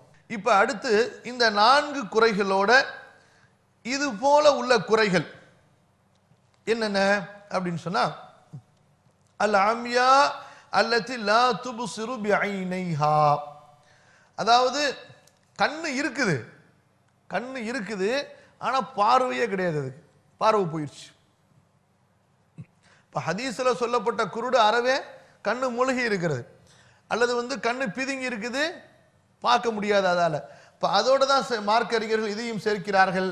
கண்ணு நல்ல சலாமத்தா இருக்குது, ஆனா அதுக்கு பார்வை கிடையாது. எப்படி தெரிஞ்சுக்கிறது? முன்னாடி கொண்டு போய் நீங்க பச்சை புல்ல காட்டினீங்கன்னா தெரிஞ்சு போயிடும். கண்ணு தெரிஞ்சிருந்துச்சுன்னா என்ன செய்யும்? உடனே கடி சாப்பிட வரும். இல்லைன்னு சொன்னா நேரா வாய்கிட்ட வச்சாதான் மோந்து பார்த்துட்டு சாப்பிட வரும். அப்ப இந்த மாதிரி கண்ணு இருந்தும் பார்வை இல்லாத ஆடுகளை அறுக்கக்கூடாது. இரண்டாவது என்னவென்றால் நல்லா தான் இருந்துச்சு, ஆனா திடீர்னு அதுக்கு சாப்பாட்டு மேல நாட்டம் இல்லாம போயிருச்சு. சாப்பாட்டு மேலனா அதுக்குள்ள உணவு, நீங்க உடனே பிரியாணி நினைச்சுக்காதீங்க, அதுக்குள்ள புல்லு அந்த மாதிரி அதற்குரிய உணவுகள் மேல அதற்கு நாட்டமே இல்லை. சில ஆடுகளை பார்க்கலாம், சில நாள் திடீர்னு பார்த்தீங்கன்னா சும்மா உட்காந்துக்கிட்டே இருக்கு, என்னத்தை கொண்டாந்து கொட்டினாலும் சரி சாப்பிடாது, கம்முன்னு நோன்பு வச்ச மாதிரி காலையிலையும் சாயந்தரமோ அப்படியே உட்காந்துக்கு சிலது அந்த மாதிரி செய்யும். ஸோ அதையும் நம்ம கூடாது. அதுக்கு அந்த நோய் நீங்கி அது நல்லா கொளுத்திருந்தாலும் சரிதான், நல்லா சாப்பிட்டு அறுக்கிறதுக்கு முன்னாடி வரைக்கும் நல்லா சாப்பிட்டு ஆள் தெம்பா இருக்கணும், ஜவான் மாதிரி. சரியா? அப்போ அந்த நோய் நீங்கிற வரைக்கும் அதையும் கூடாது, அதையும் இதில் கொண்டு வந்து சேர்க்குறாங்க.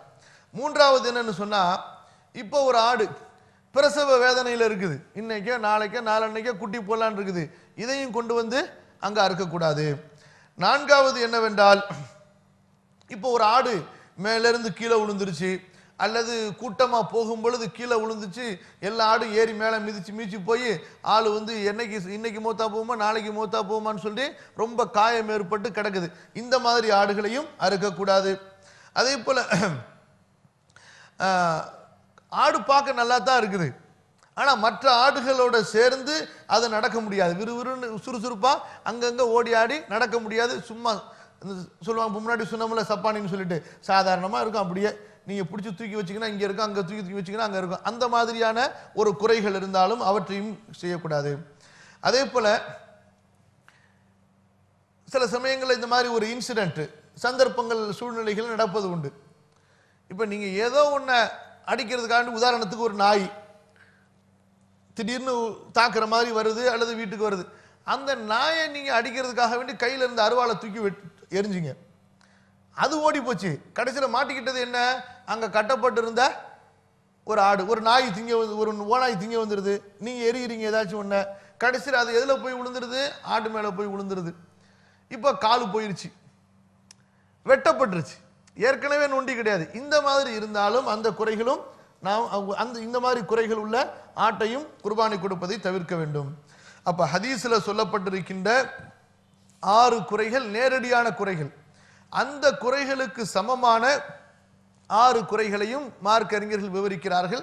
அப்போ மொத்தம் சேர்த்தா எத்தனை குறை வந்துருது, 10 குறைகள். நான்காவது நிபந்தனை என்ன என்றால், இது நல்ல விளக்குறாங்க மார்க் அறிஞர்களை பொறுத்த வரைக்கும். ஏன்னு சொன்னால், பொதுவாக மக்களுக்கு மத்தியிலே அலட்சியம் ஏற்படும் போது அந்த அலட்சியத்துக்கு ஒரு அளவு போட முடியுமா, இந்த அளவுக்கு தான் அலட்சியம்னு சொல்லிட்டு, குர்பானி கொடுக்கப்படுகிற பிராணி தனக்கு சொந்தமாக இருக்க வேண்டும். எப்படி குர்பானி கொடுக்கிறது நமக்கு சொந்தமாக இருக்கணும், இபாதத்து தானே. பக்கத்து வீட்டுக்கார ஆட்டை எடுத்து அறுத்து விட்டு அல்லாஹ் ஏற்றுக்கொள்வான், அல்லாஹ் கரீம் அப்படின்லாம் நீங்க சட்டம் பேசாதீங்க. குர்பானி கொடுக்கிற ஆடு உங்களுக்கு சொந்தமாக இருக்க வேண்டும். அல்லது உங்கள்கிட்ட ஒருத்தர் வச்சிருப்பார் ஒரு 10 ஆட்டை, கிராமத்தில் நடக்கும், இங்க எங்க நடக்க போகுது, ஒரு 10 ஆட்டை கொடுத்துட்டு போறாரு, அவர் போயிட்டு வர்றதுக்குள்ளார மாஷா அல்லான்னு சொல்லி இங்க 2 ஆட்டை குர்பானி கொடுத்து அல்லான்னு துவா ஓதி வச்சிருக்கிறாரு. இதெல்லாம் வேலைக்கு ஆகாது. இல்லைன்னு சொன்னா ஃபோன் பண்ணி கேட்கணும், இந்த மாதிரி குர்பானி வந்துச்சு, நான் 2 ஆட்டை எடுத்து அறுத்துக்கிட்டுமா என்று அனுமதி கேட்க வேண்டும். இல்லை என்றால் அது குர்பானியாக ஆகாது. அவர் வந்த உடனே அவருக்கு நீ காசு கொடுக்கணும். புரியுதா இல்லையா? அப்போ குர்பானி கொடுக்கப்படுகின்ற பிராணி தவறுக்கு சொந்தமானதாக இருக்க வேண்டும், அனுமதிக்கப்பட்டதாக இருக்க வேண்டும். திருடியதாகவோ பிறருடைய அனுமதி இல்லாமல் எடுத்ததாகவோ அல்லது பொய்யாக வாதிட்டு தான் சொந்தமாக்கி கொண்டதாகவோ இருக்கக்கூடாது. அது நீதிபதி கடைசியில் இந்த 10 ஆடு உனக்கு தாப்பான்னு சொல்லி தீர்ப்பு எழுதினாலும் சரி, அல்லாஹ்விடத்தில் அது ஏற்றுக்கொள்ளப்படாது. பொய்யான சாட்சிகளை கொண்டு சொந்தமாக்கி கொண்ட பொருள்கள் உண்மையில் சொந்தமாக ஆகாது. அடுத்து 5வது விஷயம், இது நம்ம முன்னாடி 4வது விஷயத்தோட சேர்த்து சொல்லிட்டோம். அதாவது அடமானம் வச்சுட்டு போயிருக்கிறார் ஒருத்தர், அவர்கிட்ட கேட்காம அதை எடுத்து குர்பானி கொடுத்துட்டு அதை வந்து நன்மையில கணக்கெடுக்க முடியாது. 6வது ஷரத்து என்னவென்றால், புரிஞ்சா இல்லையா? 6 வரைக்கும் திரும்ப ஒரு தடவை பாருங்க. என்னென்ன சொல்லி எத்தனை ஷரத்து சொல்லியிருக்கிறோம்? முதல் ஷரத்து என்ன? பஹீமத்துல நாமல இருக்கணும். 2வது ஷரத்து வயது வரம்பை எட்டி இருக்க வேண்டும். 3வது ஷரத்து என்ன இருக்கணும்? குறைபாடு இருக்கக்கூடாது. 4வது ஷரத்து இப்ப சொன்னது சொந்தமா இருக்கணும். 4வது ஷரத்து என்ன? சொந்தமாக இருக்கணும். முதல் ஷரத்து என்ன? பஹீமத்துல் அன்ஆம். 2வது ஷரத்து வயது வரம்பை எட்டி இருக்க வேண்டும். 3வது ஷரத்து குறைபாடுகள் இருக்கக்கூடாது. 4வது சொந்தமானதாக இருக்க வேண்டும், ஊரா விட்டுத எடுத்து அறுத்திடக்கூடாது. 5வது அடமானம் வைக்கப்பட்டவர் பிறருடைய உரிமை சம்பந்தப்பட்டதை எடுத்து நம்ம அறுத்திடக்கூடாது. 6வது என்னவென்றால், மார்க்கம் நிர்ணயித்த நேரத்திலே குர்பானி கொடுக்க வேண்டும். சரியா? குர்பானி தானே எப்போ கொடுத்தா என்ன அப்படின்னு நான் அட்வான்ஸா இருக்கிறேன்னு சொல்லிடாதீங்க. இந்த விஷயத்துல இதுல இந்த விஷயத்துல அட்வான்ஸாலாம் இருக்கக்கூடாது. எப்ப ஷரியத்து நிர்ணயித்ததோ அந்த நேரத்தில் தான் நீங்கள் அதை அறுக்க வேண்டும். இதான் மார்க்கம், இதான் இபாதத். இபாதத்துனா என்ன? அல்லாஹ் எப்போ சொல்லியிருக்கிறான், எங்கே சொல்லியிருக்கிறான், எவ்வளவு சொல்லியிருக்கிறான், எல்லாமே கணக்கில் எடுக்கணும். இப்போ இந்த ஹஜ்ஜுக்கு போகிறாங்க பாருங்கள், அங்கே நடக்கிற காட்சிகளை பார்த்தீங்கன்னு வச்சுங்க, அழுகிறதா சிரிக்கிறதா, இந்த உம்மத்துடைய நிலைமையை கவனித்து ரொம்ப பேர் என்ன செய்வாங்கன்னு சொன்னால், இந்த 10, 11, 12 போய் கல்லெறிய முடியாது ரொம்ப வயசானவங்களுக்கெல்லாம். ஏன்னா கூட்டம் அதிகமாக இருக்கும். அதுவும் கொண்டு போய் மினாவுடைய கடைசியில் முஸ்தலிஃபா கிட்ட தங்க வைத்து விட்டார்கள் என்றால் நடந்து போகிறதுக்கு இந்த பக்கம் 5 கிலோமீட்டர், திரும்ப வர்றதுக்கு 5 கிலோமீட்டர், அதுவும் ஒன் வேல சுற்றி விட்டாங்கன்னா அது ஒரு 8 கிலோமீட்டர் 10 கிலோமீட்டர் ஆகிவிடும். இது முடியுமா? எல்லாம் வீல் சேர் காலத்தில் தானே போய் ஹஜ்ஜு செய்ய போகிறாங்க அதிகமான பேர், கபூரில் கால் தொங்கின உடனே. இப்போ என்ன நடக்குது, யாரையாவது விட்டு கல்லெறிய சொல்லிடுவாங்க. 10 அன்னைக்கோ 11க்கோ 12க்கோ கல்லெறிய சொல்லிடுவாங்க. அவங்க கல்லெறிஞ்சிடுவாங்க. எல்லாம் முடித்து ஹஜ்ஜுக்கு விட்டு திரும்ப போனதுக்கு பிறகு அந்த இடத்துல இனிமேல் யார் இருக்க போகிறா? 10, 11, 12, 13க்கு பின்னாடி யாருமே அங்கே இருக்க மாட்டாங்க. அதுக்கப்புறமா இவர் ஒரு டாக்ஸி பிடிச்சி போவார். எதுக்கு? ஷைத்தானுக்கு ஃப்ரீயாக கல்லடிக்கிறதுக்கு. ஷைத்தானுக்கு ஃப்ரீயாக கல்லெறிகிறதுக்கு டாக்ஸி பிடிச்சி 10 ரியால் கொடுத்து ரொம்ப திருப்தியாக அடித்தேன். என்ன இது இபாதத்தாகுமா? 7 கல் என்ன 70 கல்ல மொத்தமாக அடித்தேன் பாருங்க, என்னென்ன முடியுது. இதெல்லாம் மார்க்கத்திலே இப்படியெல்லாம் கிடையாது. இது சில பேர் ஜஹாலத், அறியாமல், முட்டாள்தனம். மார்க்கத்தினுடைய அடிப்படையை புரிந்தவர்கள் அப்படி செய்ய மாட்டாங்க. அதே போல ரசூல் ஸல்லல்லாஹு அலைஹி வஸல்லம் கல்லெறியும் போது என்ன சொன்னாங்க? ஒரு சின்ன ஹிமஸா, ஒரு சின்ன கல் எடுத்து இந்த நுனி விரல்ல பிடிக்கிற அளவுக்கு தான் அது இருக்கணும், எடுத்து இப்படி எறியணும்னு சொன்னாங்க. நீங்க பார்த்துருப்பீங்க, நம்ம கூட இந்த ஹஜ் சிடி போட்டிருக்கோம், அதில் பார்த்தீங்கன்னு சொன்னா இந்த சில கருப்பு இன மக்கள்லாம் செருப்பை கழட்டிக்கிட்டு வருவாங்க, கூடாரத்தில் உள்ள கம்பை கழட்டிக்கிட்டு வருவாங்க, வெளியில் உள்ள கல்லை கழட்டிக்கிட்டு வருவாங்க. சில நேரத்தில் அந்த கல்லுலாம் தெரிச்சு எதுக்க வரும் பொழுது ஏற்கனவே மொட்டை அடித்து தலை வேற பல பலன்னு இருக்கும், அதில் பட்டு ரத்தமெல்லாம் உழுவுறதை பார்க்கலாம் நீங்கள்.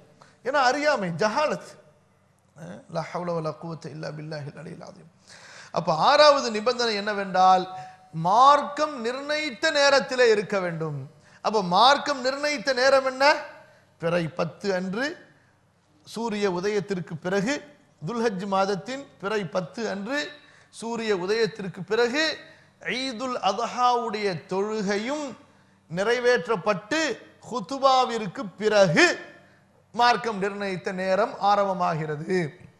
அதிலிருந்து ஐயாமு தஷ்ரீக் பிறை 13உடைய சூரியன் மறையும் வரை, சரிங்களா, அது வரைக்கும் உள்ள நேரம்.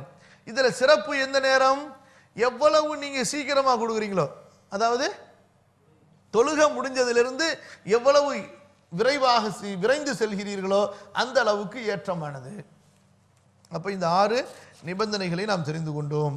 அப்ப இந்த நேரம் என்று வரும் பொழுது அதுல கூடுதல் ஒரு தகவல் என்னவென்றால், சில நபர்கள் ரசூல் ஸல்லல்லாஹு அலைஹி வஸல்லம் உடைய காலத்துல சட்டம் தெரியறதுக்கு முன்னாடி, தொழுகைக்கு முன்னாடியே அறுத்துட்டு வந்துட்டார். அடுத்தெல்லாம் சமைச்சு வச்சு போனவொன்னே வெட்டுற மாதிரி எல்லாம் ஏற்பாடு பண்ணி வச்சுட்டு வந்துட்டாப்ல.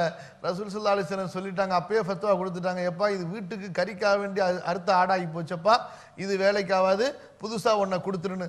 அப்போ அவர் கேட்குறாரு, யா ரசூலல்லாஹ் ஸல்லல்லாஹு அலைஹி வஸல்லம், இப்போ அடுத்த ஒரு சிக்கலாகி போச்சு, பெரிய ஆட்டை அறுத்துவிட்டேன்னா இருக்கிறது 6 மாதம் ஆடு தானே இருக்குது, சின்ன ஆடு தானே இருக்குது, என்ன செய்ய அப்படிங்கிறது. நீ பரவாயில்ல, உனக்கு மட்டும் இது அனுமதிக்கப்பட்டது, இந்த வருஷம் நீ அறுத்துக்க அப்படின்ட்டாங்க.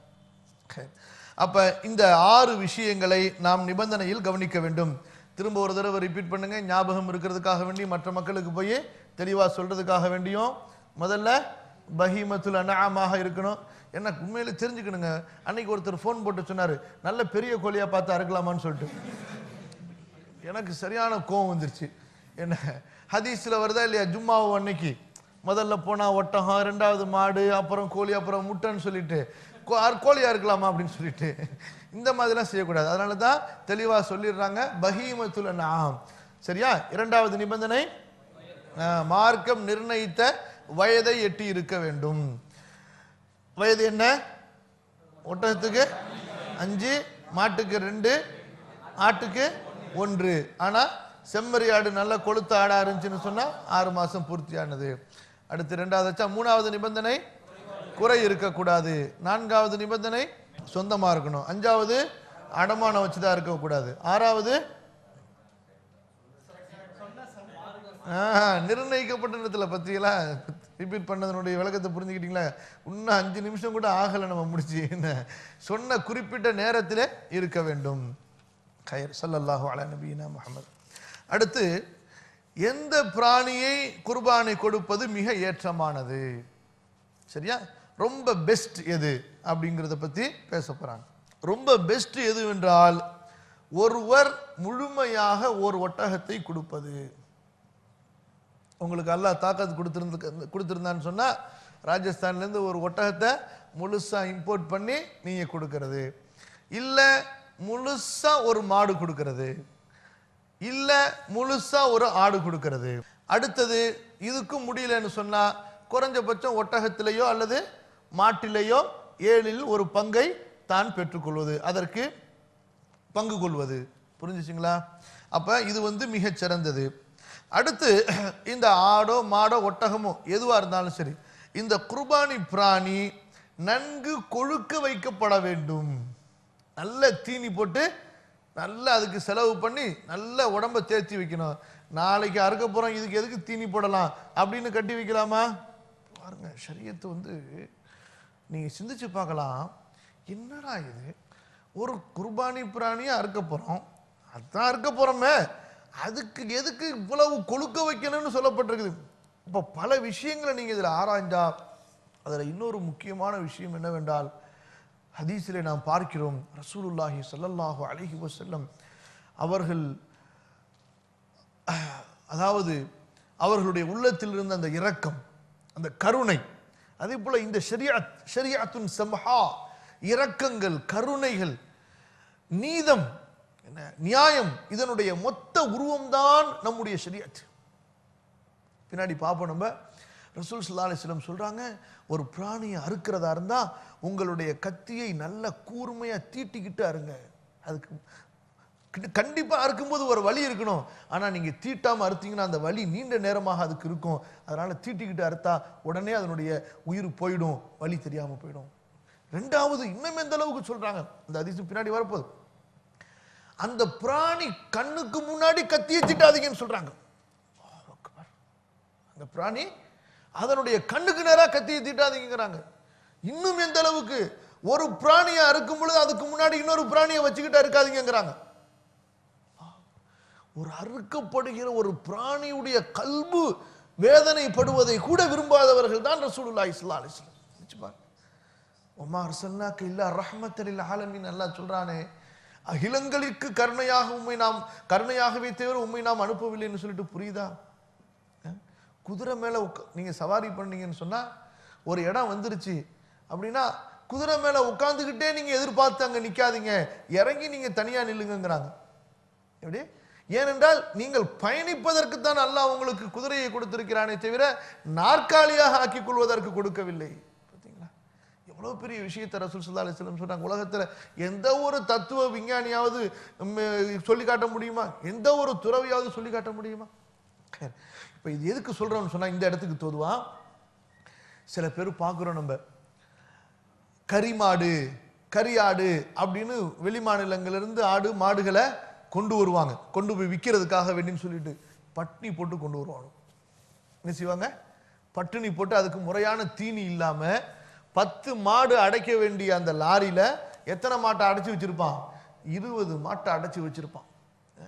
இந்த மாதிரி எல்லாம் கொடுமைப்படுத்தப்படுவதை நமக்கு நம்முடைய மார்க்கம் ஷரியத்தாகவே தடுத்து விடுகிறது. அவங்களுக்கெல்லாம் அப்படி கிடையாது.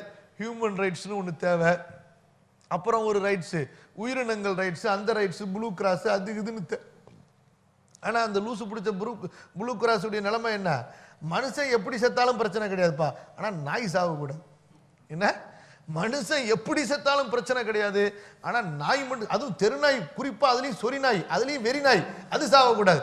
கேட்டால் ப்ளூ கிராஸ் நாங்களெல்லாம் உயிரினங்களை பாதுகாக்கிறோம்னு சொல்லிட்டு, லா ஹவ்ல வலா குவத்த இல்லா பில்லா. கேவலத்தில் கேவலம் இல்லை. இந்தியாவில் சர்வேல எழுதுறாங்க, குறைஞ்சபட்சம் இந்தியாவில் 20,000 பேர் வெறிநாய் கடித்து ஒவ்வொரு வருஷமும் செத்துக்கிட்டு இருக்கிறாங்கன்னு சொல்லிட்டு. சாவுறது இன்னும் கடிச்சு கடைசி வரைக்கும் நோயோட கஷ்டப்படுறவன் எத்தனை பேரும்? லா ஹவ்ல வலா குவத்த இல்லா பில்லா.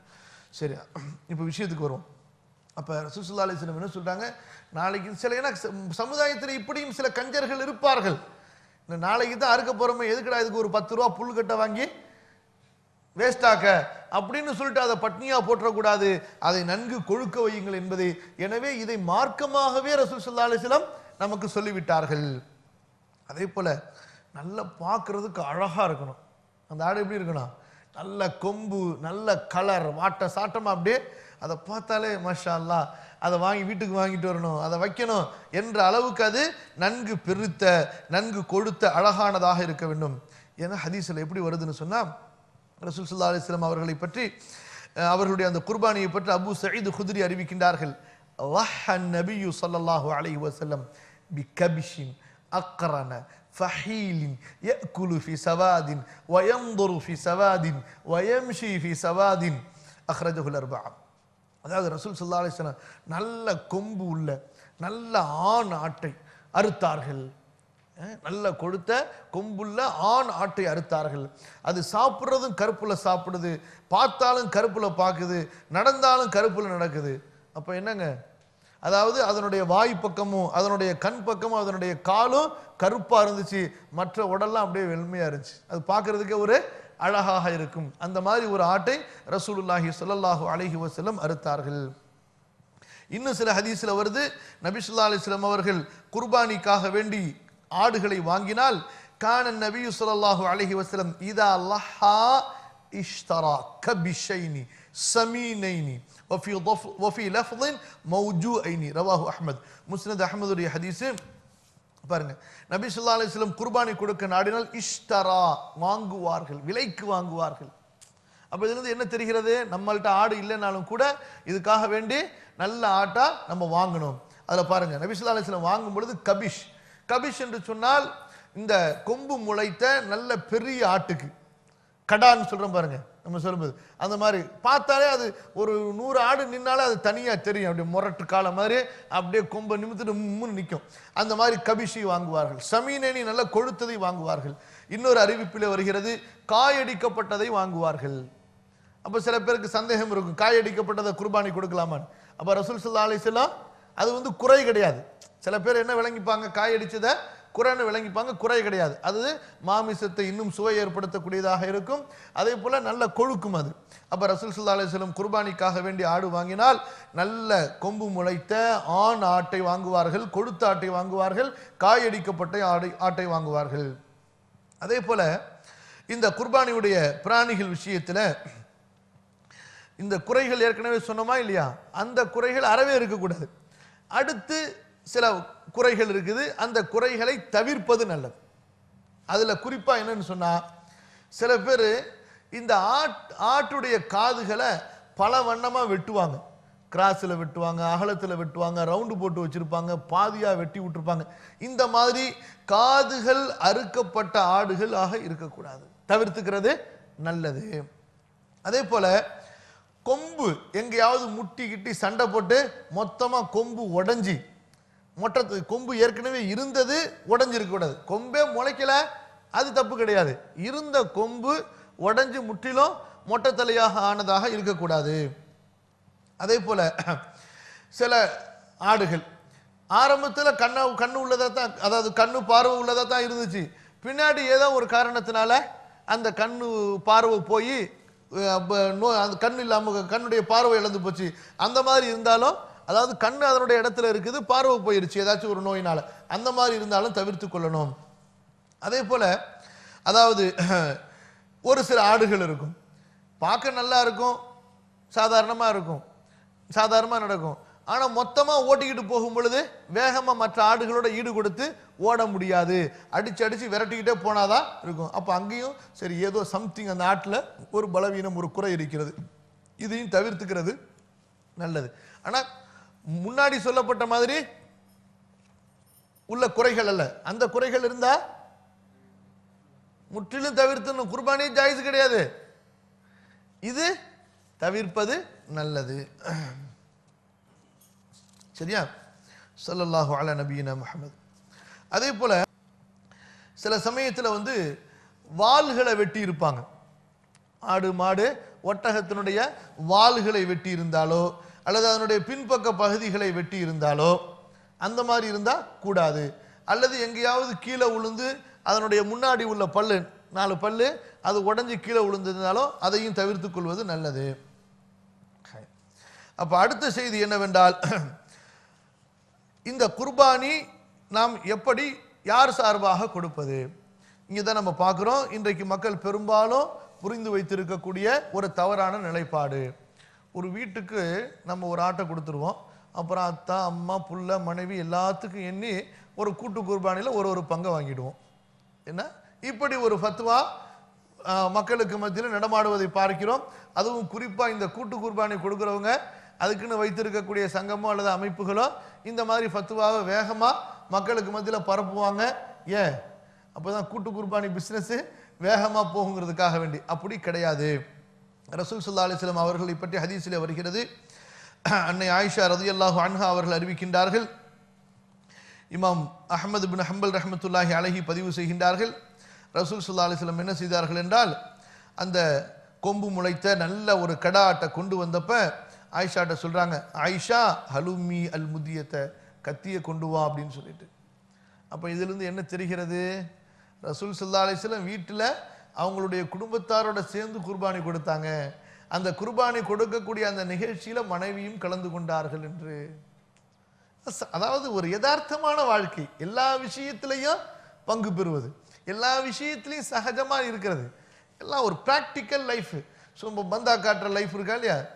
தமிழ்ல நம்ம மெட்ராஸ் மொழியில சொல்றதா இருந்தா இந்த சீன் காட்டுற லைஃப், அப்படியே தன்னை பெரிய ஆள் மாதிரி அப்படியே பந்தா பண்ணி காட்டிக்கிறது, இதெல்லாம் கிடையாதுங்க. இதெல்லாம் லைஃப் வேஸ்ட். அவங்க பார்க்கறதுக்கு என்னமோ இது ஒரு பெரிய தங்களுக்கு ஒரு பிரஸ்டீஜ் மாதிரி, இதெல்லாம் ஒரு பெருசு மாதிரி நினைப்பாங்க.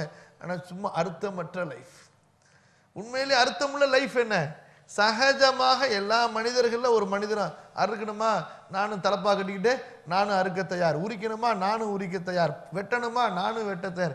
இதுதான் ரசூல் ஸல்லல்லாஹு அலைஹி வஸல்லம் உடைய சகஜமான வாழ்க்கை. இப்போ சொல்றாங்க ஆயிஷா, அப்போ என்ன தெரியுது இதிலிருந்து? ரசூல் ஸல்லல்லாஹு அலைஹி வஸல்லம் அந்த ஆட்டை பிடிச்சிட்டு இருக்கிறாங்கன்னு தெரியுது. இன்னைக்கு நம்ம எத்தனை பேர் அந்த மாதிரி பழகுறோம்? ஆடா ஆடா எப்படி இருக்கும்? அதுவும் குர்பானி ஆடு 4 ஆட்டோட கட்டி இருக்கும்போது அந்த பக்கம் இது இருக்கும், இந்த பக்கம் அது இருக்கும், விழுக்க இருக்கும். இவர் இங்கேருந்து போகவே மாட்டார், நவாபு ராவுத்தர். புரியுதா? இதெல்லாம் வேலைக்கு ஆகாது. இதெல்லாம் இபாதத்தாகுமா? இதெல்லாம் இபாதத்தாகுது. உங்கள் நவாபித்தனம் உங்கள் ராவுத்தர் தனத்தெல்லாம் நீங்கள் கொண்டு போய் என்ன செஞ்சிடலாம், நல்லா பேக் பண்ணி அல்மாரியில் வச்சுட்டு இங்கே சாதாரண சகஜமான ஒரு முஸ்லீமாக இபாதத்தை நிறைவேற்றக்கூடிய முஸ்லீம் ஆகிடும். இங்கே இன்னொரு விஷயத்தையும் சொல்லிக்கொள்வது நல்லது. ரொம்ப பேர் விளங்கி வச்சிருக்கிறாங்க, ஆடு மாடு ஒட்டகத்தினுடைய சிறுநீரும் அதனுடைய புழுக்கைகளும் நஜிஸ் என்று கிடையாது. நஜிஸ் என்று விளங்கி வச்சிருக்கிறாங்க, நஜிஸ் கிடையாது. இப்போ பாருங்க, ஷரியத்தினுடைய சட்டத்தில் பார்த்தீங்கன்னா ஒவ்வொன்றிலையும் நூற்றுக்கணக்கான நுட்பங்கள் இருக்கும். ஆடுகளோடையும் மாடுகளோடையும் ஒட்டகத்தோடையும் பழகக்கூடிய ஒரு விவசாயி என்ன செய்வான்? இது நஜிஸ்ன்னு இருந்தா அவன் எத்தனை கையிலேயே வாங்கி வைப்பான் சொல்லுங்க? எத்தனை ட்ரெஸ் அவன் வாங்கி வைப்பான்? யோசிச்சு பாருங்க.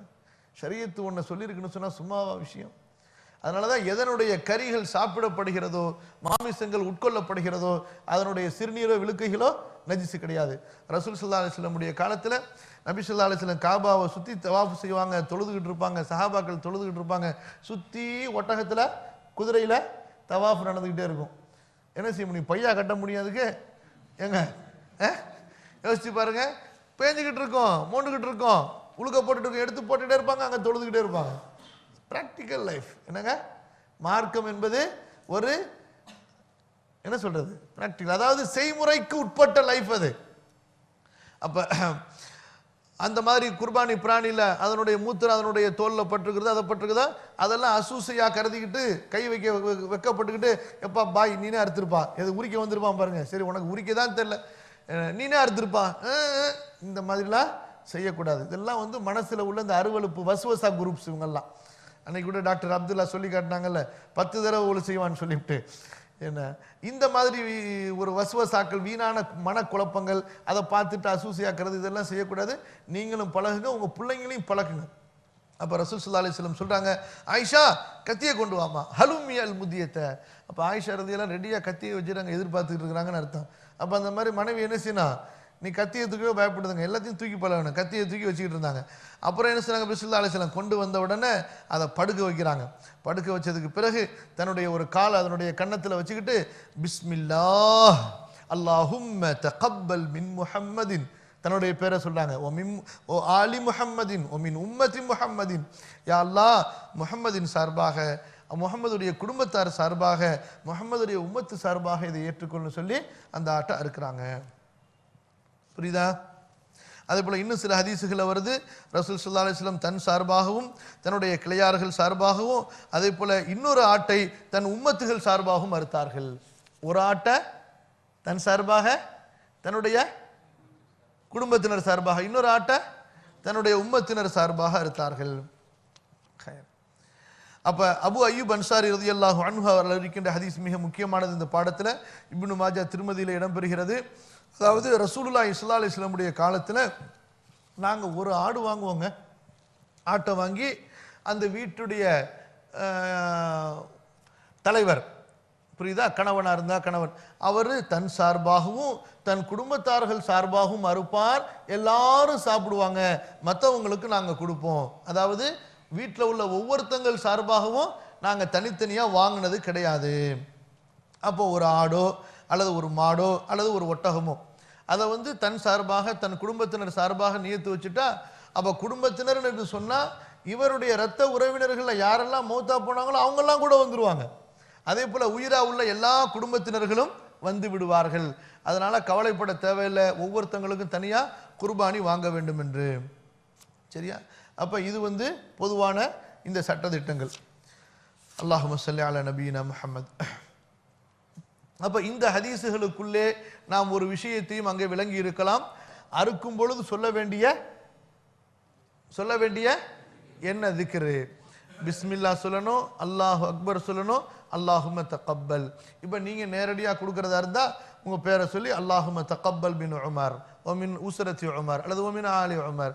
அரபி தெரியலையா? அதான் தெரியாதுன்னு சொல்லிட்டு, அதனால யா அல்லாஹ் என் சார்பாக என் குடும்பத்தார்கள் சார்பாக நான் அறுக்கிறேன். இன்னைக்கு தமிழ் கூட சில பேருக்கு பேச தெரிய மாட்டேங்குது, எல்லாம் இங்கிலீஷ் பீஸ்லேயே பேசி பழகுறாங்க கான்வென்ட்ல படிக்கிறதுனால. சரி, ஏதோ ஒரு மொழியில் சொல்லிக்குங்க. சரியா? அப்போ அதாவது பிஸ்மில்லா சொல்றது, அல்லாஹு அக்பர் சொல்றது, யா அல்லாஹ் ஏற்றுக்கொள்ளும் சொல்றது. இப்போ ஒருத்தர் உங்கள்கிட்ட ஒரு ஆட்டை வாங்கி கொடுத்துட்டாரு, எப்பா நான் இந்த வருஷம் ஊரில் இல்லைப்பா வெளியூர் போகிறேன், நீ அறுத்துருப்பா அப்படின்னு சொல்லிட்டு போயிடுறாரு. அப்போ நீங்கள் என்ன செய்யணும்? பிஸ்மில்லாஹி அல்லாஹ் அக்பர் சொல்லி யா அல்லாஹ் அந்த அவருடைய யார் கொடுத்தாரோ அவருடைய பேரை சொல்லி அவர் சார்பாக நீ இதை ஏற்றுக்கொள். புரியுதுங்களா? இது சுன்னா.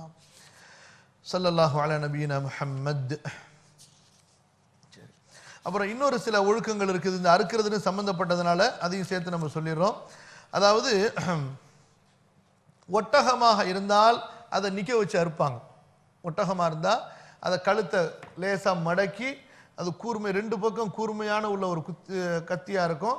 அது அதனுடைய கழுத்துடைய அந்த கரெக்டாக அந்த உயிர் நரம்பும் அந்த உணவு குழாய் நரம்பும் வர இடத்துல குத்தி கீழே இப்படி இழுத்து விட்டுருவாங்க. அப்படியே துண்டிச்சோன்னா அதனுடைய முன்னங்காலை மடக்கி விட்டு அப்படியே சாய வச்சிரும், படுக்க வச்சிருவாங்க. மற்ற ஆடு மாடுகளாக இருந்தால் படுக்க வச்சு அறுக்கணும். அதே போல அறுக்கிறவர் கண்டிப்பா தொழுகையாளியாக இருக்க வேண்டும். அறுப்பவர் நம்முடைய முன்னோர்கள் எழுதி வைக்கும் பொழுது முஸ்லீமா இருக்கணும், ஆக்கிலா இருக்கணும், சின்ன பையனா இருக்கக்கூடாது, பைத்தியமா இருக்கக்கூடாதுன்னு எழுதினாங்க. பின்னாடி வந்த மார்க்கறிஞர்கள் இதையும் சேர்த்து எழுதிட்டாங்க. ஏனென்றால் தொழுகையை விடுவது என்ற ஒரு செயல் முஸ்லிம்களிடத்தில் எப்போது உருவானதோ, ரசூல் ஸல்லல்லாஹு அலைஹி வஸல்லம் காலத்திலேயோ சஹாபாக்கள் காலத்திலேயோ அவன் முஸ்லீமு ஆனால் தொழுகவும் மாட்டான், அப்படி ஒரு நிலைப்பாடே அங்கே கிடையாது. தொழுகையை விட்டவன் ஒரு முஸ்லிம் என்ற ஒரு கான்செப்ட் என்ற ஒரு நிலைப்பாடே அங்கே கிடையாது. முனாஃபிக்குகள் கூட என்ன செய்வாங்க? தொழுகு வருவாங்க. ரசூல் ஸல்லல்லாஹு அலைஹி வஸல்லம் காலத்தில் அப்படிப்பட்ட முனாஃபிக்குகளை தான் ரசூல் ஸல்லல்லாஹு அலைஹி வஸல்லம் சொன்னாங்க, இந்த ஜமாத்துக்கு வராமல் வீட்டில் தொழுகிறானவங்க பாருங்க, அவங்களெல்லாம் நான் என்ன செய்யணும்னு விரும்புகிறேன்? எரிக்கணும்னு விரும்புகிறேன். அப்போ என்ன தெரியுது? அப்படி உள்ள முனாஃபிக்கு கூட வீட்டில் தொழுதுகிட்டு இருந்தான். லா ஹவ்ல வலா குவத்த இல்லா பில்லாஹ். அல்லாஹ் குர்ஆன்ல சொல்றான், தொழுகையின் நேரத்தை மறந்து தொழும் தொழுகையாளிகளுக்கு வயல் உண்டாகட்டும் சொல்லிட்டு. அப்ப தொழுகவே இல்லைன்னா காஃபிர்கள் அல்லாஹ் ரப்புல் ஆலமீன் சக்கர நரகத்தில் வச்சு அடிக்கும் போது அங்க அல்லாஹ் சொல்றான், இவன் மூமினாக இல்லை, இவன் தொழுகலை, இவன் ஜக்காத்து கொடுக்கலன்னு சொல்லிட்டு. அதாவது இந்த தொழுகைக்காக வேண்டி இபாதத் படைத்த இறைவனை வணங்கணும். அதுக்காக கூட இவன் ஈமானை ஏற்றுக்கொள்ளலையே. அல்லாஹ் கொடுத்த நிஅமத்தை ஏழை எளியவர்களுக்கு செலவு செய்யணும், அதுக்காக கூட இவன் ஈமானை ஏற்றுக்கொள்ளலையே. அப்ப இந்த தொழுகை இல்லாதவர்கள் அறுக்கிற பிராணி நமக்கு ஏற்றுக்கொள்ளப்பட்டதல்ல, அவற்றை சாப்பிடுவது கூடாது. அதனால யார் நீங்க கசாப் கடை பாயை கூட்டிட்டு வந்தாலும் உங்களால் அறுக்க முடியலன்னு சொன்னா தொழுகையாளியா. இன்னொரு சில விஷயத்தை நம்ம கூடுதலாக சேர்த்துக்கொள்றோம். அதாவது அடிப்படையில் உள்ளது என்ற காரணத்தினால கையில தாயத்து கட்டியிருந்தா வெட்டி விட்டு தௌபா செய்ய வைங்க. அதே போல இந்த கபரு தர்கா இந்த மாதிரியான நம்பிக்கை உள்ளவர்களாக இருந்தா இந்த நம்பிக்கைகளிலிருந்து அவர்களை தௌபா செய்ய வைக்க வேண்டும். புரியுதா? இந்த விஷயங்களை நம்ம கவனத்தில் வைக்கணும். அதே போல அறுக்கப்படுகிற அந்த பொருள் எதை கொண்டு அறுக்கிறோமோ அது இரும்பால் ஆன ஒரு நல்ல கூர்மையானதாக இருக்க வேண்டும். அல்லது பண்டைய காலத்தில் நீங்க பார்த்திருப்பீங்க படங்கள் எல்லாம், அதாவது கூர்மையான கல் பாறாங்கல்ல வந்து கூர்மையா செஞ்சு வச்சிருப்பாங்க, கத்தி மாதிரி, அந்த மாதிரி இருந்தா அனுமதிக்கப்பட்டது. ஆனா அதே சமயத்துல சில பேர் நகம் வச்சிருப்பாங்க, இந்த காஃபிர்கள் எல்லாம் செய்வாங்க. ரசூலுல்லாஹி ஸல்லல்லாஹு அலைஹி வஸல்லம் இதெல்லாம் நமக்கு தடுத்துட்டாங்க. கூர்மையான நகத்தை வச்சோ அல்லது பல்ல வச்சு, புரியுதுங்களா, அதை கடிச்சு எடுக்கிறதோ வெட்டி எடுக்கிறதோ இந்த மாதிரிலாம் இருக்கக்கூடாது. அதே போல இந்த குர்பானி பிராணியினுடைய இந்த ஒழுக்கங்கள்ல ஒன்று என்னன்னு சொன்னா, அறுக்கப்படும் பொழுது அதனுடைய முகம் வந்து கிபிலாவை பார்த்துருக்கணும். அதனுடைய முகம் கிபிலாவை பார்த்துருக்கணும். இப்போ உதாரணத்துக்கு நமக்கு வந்து இது கிபிலான்னு இருக்குன்னு வச்சுங்களேன். இப்போ இதனுடைய முகம் கிபிலாவை பார்த்துருக்குன்னு சொன்னா அந்த பிராணியை நம்ம வந்து கால் இந்த பக்கம் வச்சு முகம் இந்த பக்கம் இருக்கிற மாதிரி நம்ம படுக்க வைக்கணும். சரிங்களா? ரசூல் ஸல்லல்லாஹு அலைஹி வஸல்லம் சொல்றாங்க, அந்த அறுக்கின்ற விஷயத்தை குறித்து அல்லாஹு தஆலா ஒவ்வொரு பிராணியின் மீதும் நீங்கள் நன்மை செய்ய வேண்டும், அதற்கு உபகாரம் புரிய வேண்டும் என்று எழுதியிருக்கிறான். எனவே நீங்கள் ஒரு கொன்றாலும் அழகிய முறையிலே கொள்ளுங்கள், நீங்கள் அறுத்தாலும் அழகிய முறையிலே அள்ளுங்கள். கொன்றாலும் அழகிய முறையில் கொள்ளுங்கள்னா, இப்போ கிசாஸில் ஒருத்தங்களை கொல்றாங்க பாருங்க, ஒருத்தரை கொலை செஞ்சுட்டாரு, இப்போ பழிக்கு பழி கொல்லணும்.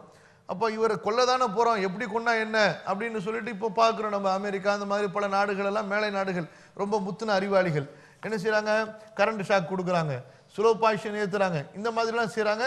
இதெல்லாம் கூடாது. என்ன செய்யற, நல்ல கூர்மையான தீட்டப்பட்ட வாளை கொண்டு ஒரே வெட்டில் கழுத்து தனியாக வெட்டி எடுத்துட்டுமே தவிர கொஞ்சம் கொஞ்சமாக வேதனை செஞ்சு அணுவா அவரை கொல்றது இந்த மாதிரிலாம் கூடாது. அதே போல் நீங்கள் அறுத்தால் அழகிய முறையில் அருங்கள். நீங்கள் உங்களுடைய அந்த அறுக்கின்ற அந்த பொருளுடைய கூர்மையை நன்கு தீட்டிக் கொள்ளுங்கள். தன்னுடைய அந்த அறுக்கப்படுகிற அந்த பிராணிக்கு அவர் ராகத்தை கொடுக்கட்டும். அதை சீக்கிரமா அதை மோத்தா போட்டோம், ராகத்தா மோத்தா போட்டோம், துடிச்சு துடிச்சு மோத்தா போக வேணாம். சரிங்களா? ஸல்லல்லாஹு அலா நபியினா முஹம்மது. இப்போ ஏற்கனவே சில விஷயங்களை நம்ம கூறிவிட்டோம். அதாவது அந்த பிராணிக்கு முன்னாடி கத்தியை தீட்டுறதோ அல்லது இன்னொரு பிராணிக்கு முன்னாடி வச்சு இன்னொரு பிராணியை அறுக்கிறதோ இதெல்லாம் கூடாதுன்னு சொல்லிட்டு இந்த விஷயங்களை எல்லாம் நம்ம கவனத்தில் கொள்ளணும். இன்னும் சில விஷயங்கள், அதாவது இப்போ எப்படின்னு சொன்னா, இப்போ ஒரு உதஹியா கொடுக்கின்ற அந்த பிராணி, அது எப்படி உதஹியாவிற்காக வேண்டி என்று குறிப்பாகும் என்று சொன்னா, இப்போ நீங்க மார்க்கெட்ல போயிட்டு துல்ஹஜ் மாசம் வந்துருச்சு, நீ ஒரு மனசுல நியத்து ஒரு ஆட்டை வாங்குறீங்க, ஒரு மாட்டை வாங்குறீங்க, இதை உதஹியாக்கு கொடுப்போம் அப்படின்னு உங்களுடைய எண்ணத்தோட நீங்க வாங்கிட்டீங்கன்னு சொன்னா அதை கண்டிப்பா உதஹியாவுக்கு தான் கொடுக்கணும். வாங்கிட்டே போறீங்க, ஒருத்தர் வர்றாரு, பாய் எவ்வளோக்கு வாங்கினீங்க அப்படின்னு கேட்குறாரு. 10,000. சரி, ஓகே. இவர் 4,000 ரூபாய்க்கு வாங்கிட்டு வந்தாரு, 5,000 ரூபா அவர் கேட்குறாரு, கொடுத்துட்டு மாற்றிப்போன்னு பார்க்கலாமா? இந்த மாதிரியெல்லாம் நியத்துக்களை எந்த பிராணியை வாங்குறாரோ அந்த பிராணியை அவர் அறுத்தாக வேண்டும். ஒன்று வாங்கும் பொழுது நியத்து வைப்பதன் மூலமாகவோ அல்லது வாங்கினதுக்கு பிறகு இது உதஹியாவுக்காண்டி வாங்கியிருக்கிறேன் என்று வாயால சொல்லிட்டாலோ அது உதஹியாவுக்காக வேண்டி ஆகிவிடும். அதை வேறு ஒரு விற்பதோ அல்லது வாங்குவதோ அல்லது அதை அடமான வச்சு வைப்பதோ இந்த மாதிரியான பயன்பாடுகளில் அவற்றை பயன்படுத்தக்கூடாது. சரி, மௌத்தா போயிட்டாரு, வாங்கிட்டாரு, மௌத்தா போயிட்டாரு. இப்போ என்ன செய்யறது? இப்போ எல்லாம் நப்சு விளையாடுற வாரிசுதாரங்க தானே அதிகம். என்ன அதை வந்து விற்று அவங்க பங்கு போட்டுக்கலாமா? பங்கு போடக்கூடாது. அவர் சார்பாக அந்த பிராணியை அவர்கள் அறுத்துத்தான் ஆக வேண்டும். அதே போல அந்த குர்பானி பிராணி, ஒட்டகம், மாடு, இந்த மாதிரி பிராணிகளை வாங்கும் பொழுது அவற்றை தன்னுடைய பயன்பாட்டில் பயன்படுத்தக்கூடாது. அதில் வாகனிக்கிறதோ அல்லது அதை விவசாயத்துக்கு பயன்படுத்துறதோ அந்த மாதிரி இருக்கக்கூடாது. பால் கறக்கிறதா இருந்தால் கூட அதை கறக்கலைன்னு சொன்னால் அதுக்கு வலிக்கும், அந்த மாதிரி இருந்தாதான் அதை கறக்கணுமே தவிர, இல்லை என்றால் அதை அதனுடைய நிலைமையிலேயே நாம் அப்படியே விட்டுவிட வேண்டும். சரிங்களா? அப்ப இந்த மாதிரியான விஷயங்கள், குர்பானியை நாம் ஒரு பிராணியை வாங்குவதை கொண்டு அது குர்பானிக்கென்று உதஹியாவுக்கென்று குறிப்பாகிவிடும், அல்லது நியத்தை கொண்டு குறிப்பாகிவிடும். நாம் உதஹியாவிற்கு என்று முடிவு செய்து விட்டால் அதை வேறு பயன்பாட்டில் பயன்படுத்தக்கூடாது.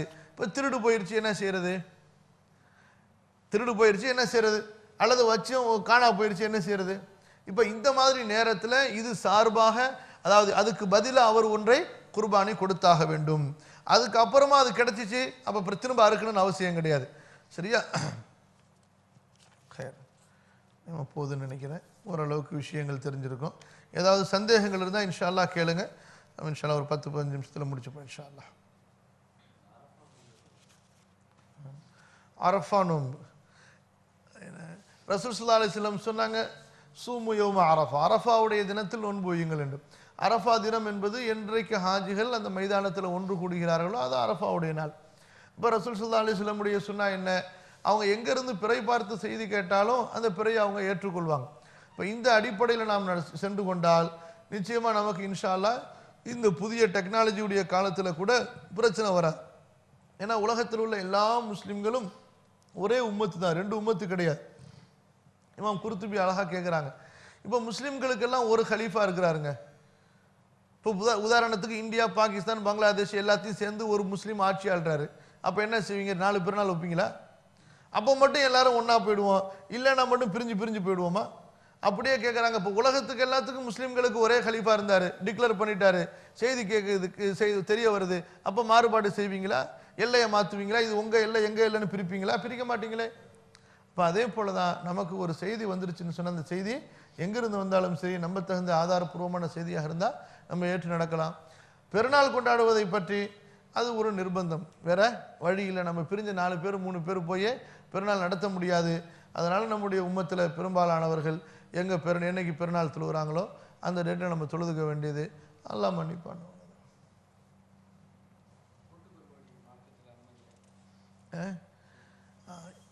ஒரு பொதுவாக இப்போ சில பேர் கேட்குறாங்க, ஒரே ஃபோனாக இருக்குது, அதாவது கூட்டு குர்பானி கூடுமா கூடாதான்னு சொல்லிட்டு.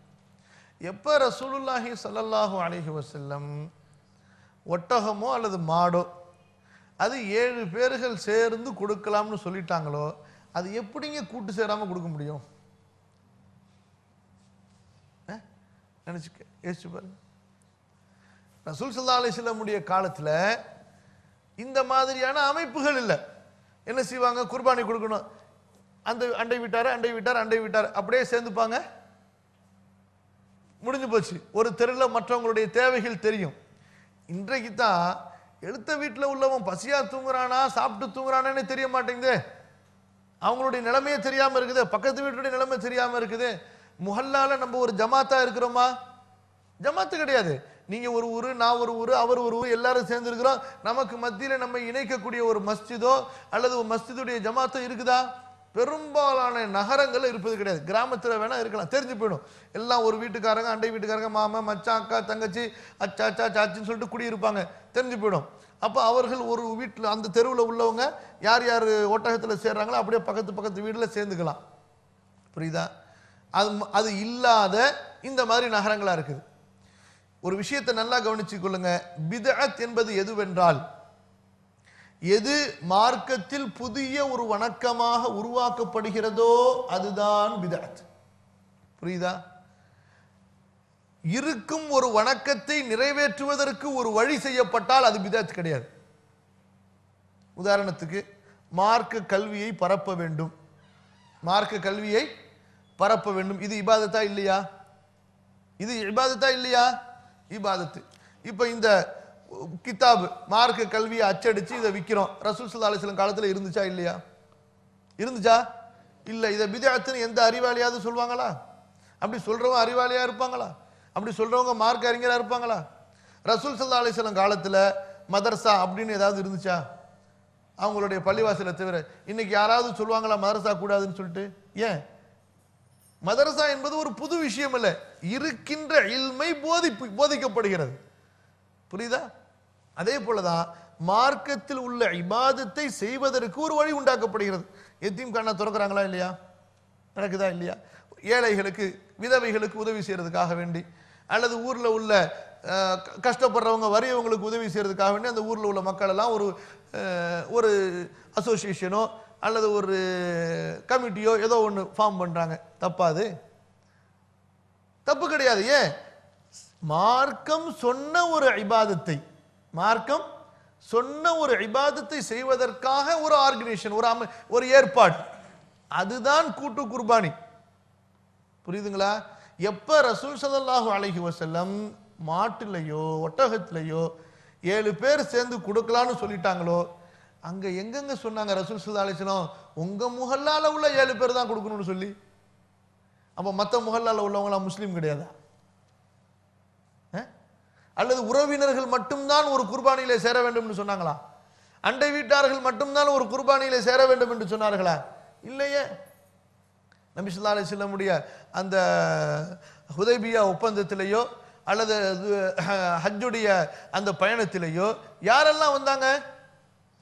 ரசூல் ஸல்லல்லாஹு அலைஹி வஸல்லம் அவங்களுடைய குடும்பத்தார்களும் அல்லது ஒவ்வொரு அன்சாரியும் அவருடைய குடும்பத்தார் மட்டும்தான் சேர்ந்து வந்தாங்களா? கிராமத்திலிருந்து வந்தாங்க, மதீனாலேருந்து வந்தாங்க, மக்காலேருந்து வந்தாங்க, எல்லாரும் சேர்ந்து அவங்கவுங்க எங்கெங்க இருக்கிறாங்களோ அப்படியே சேர்ந்து குர்பானி கொடுத்துக்கிட்டே இருந்தாங்க, ஒட்டகத்திலையும் மாட்டிலையும் சேர்ந்து.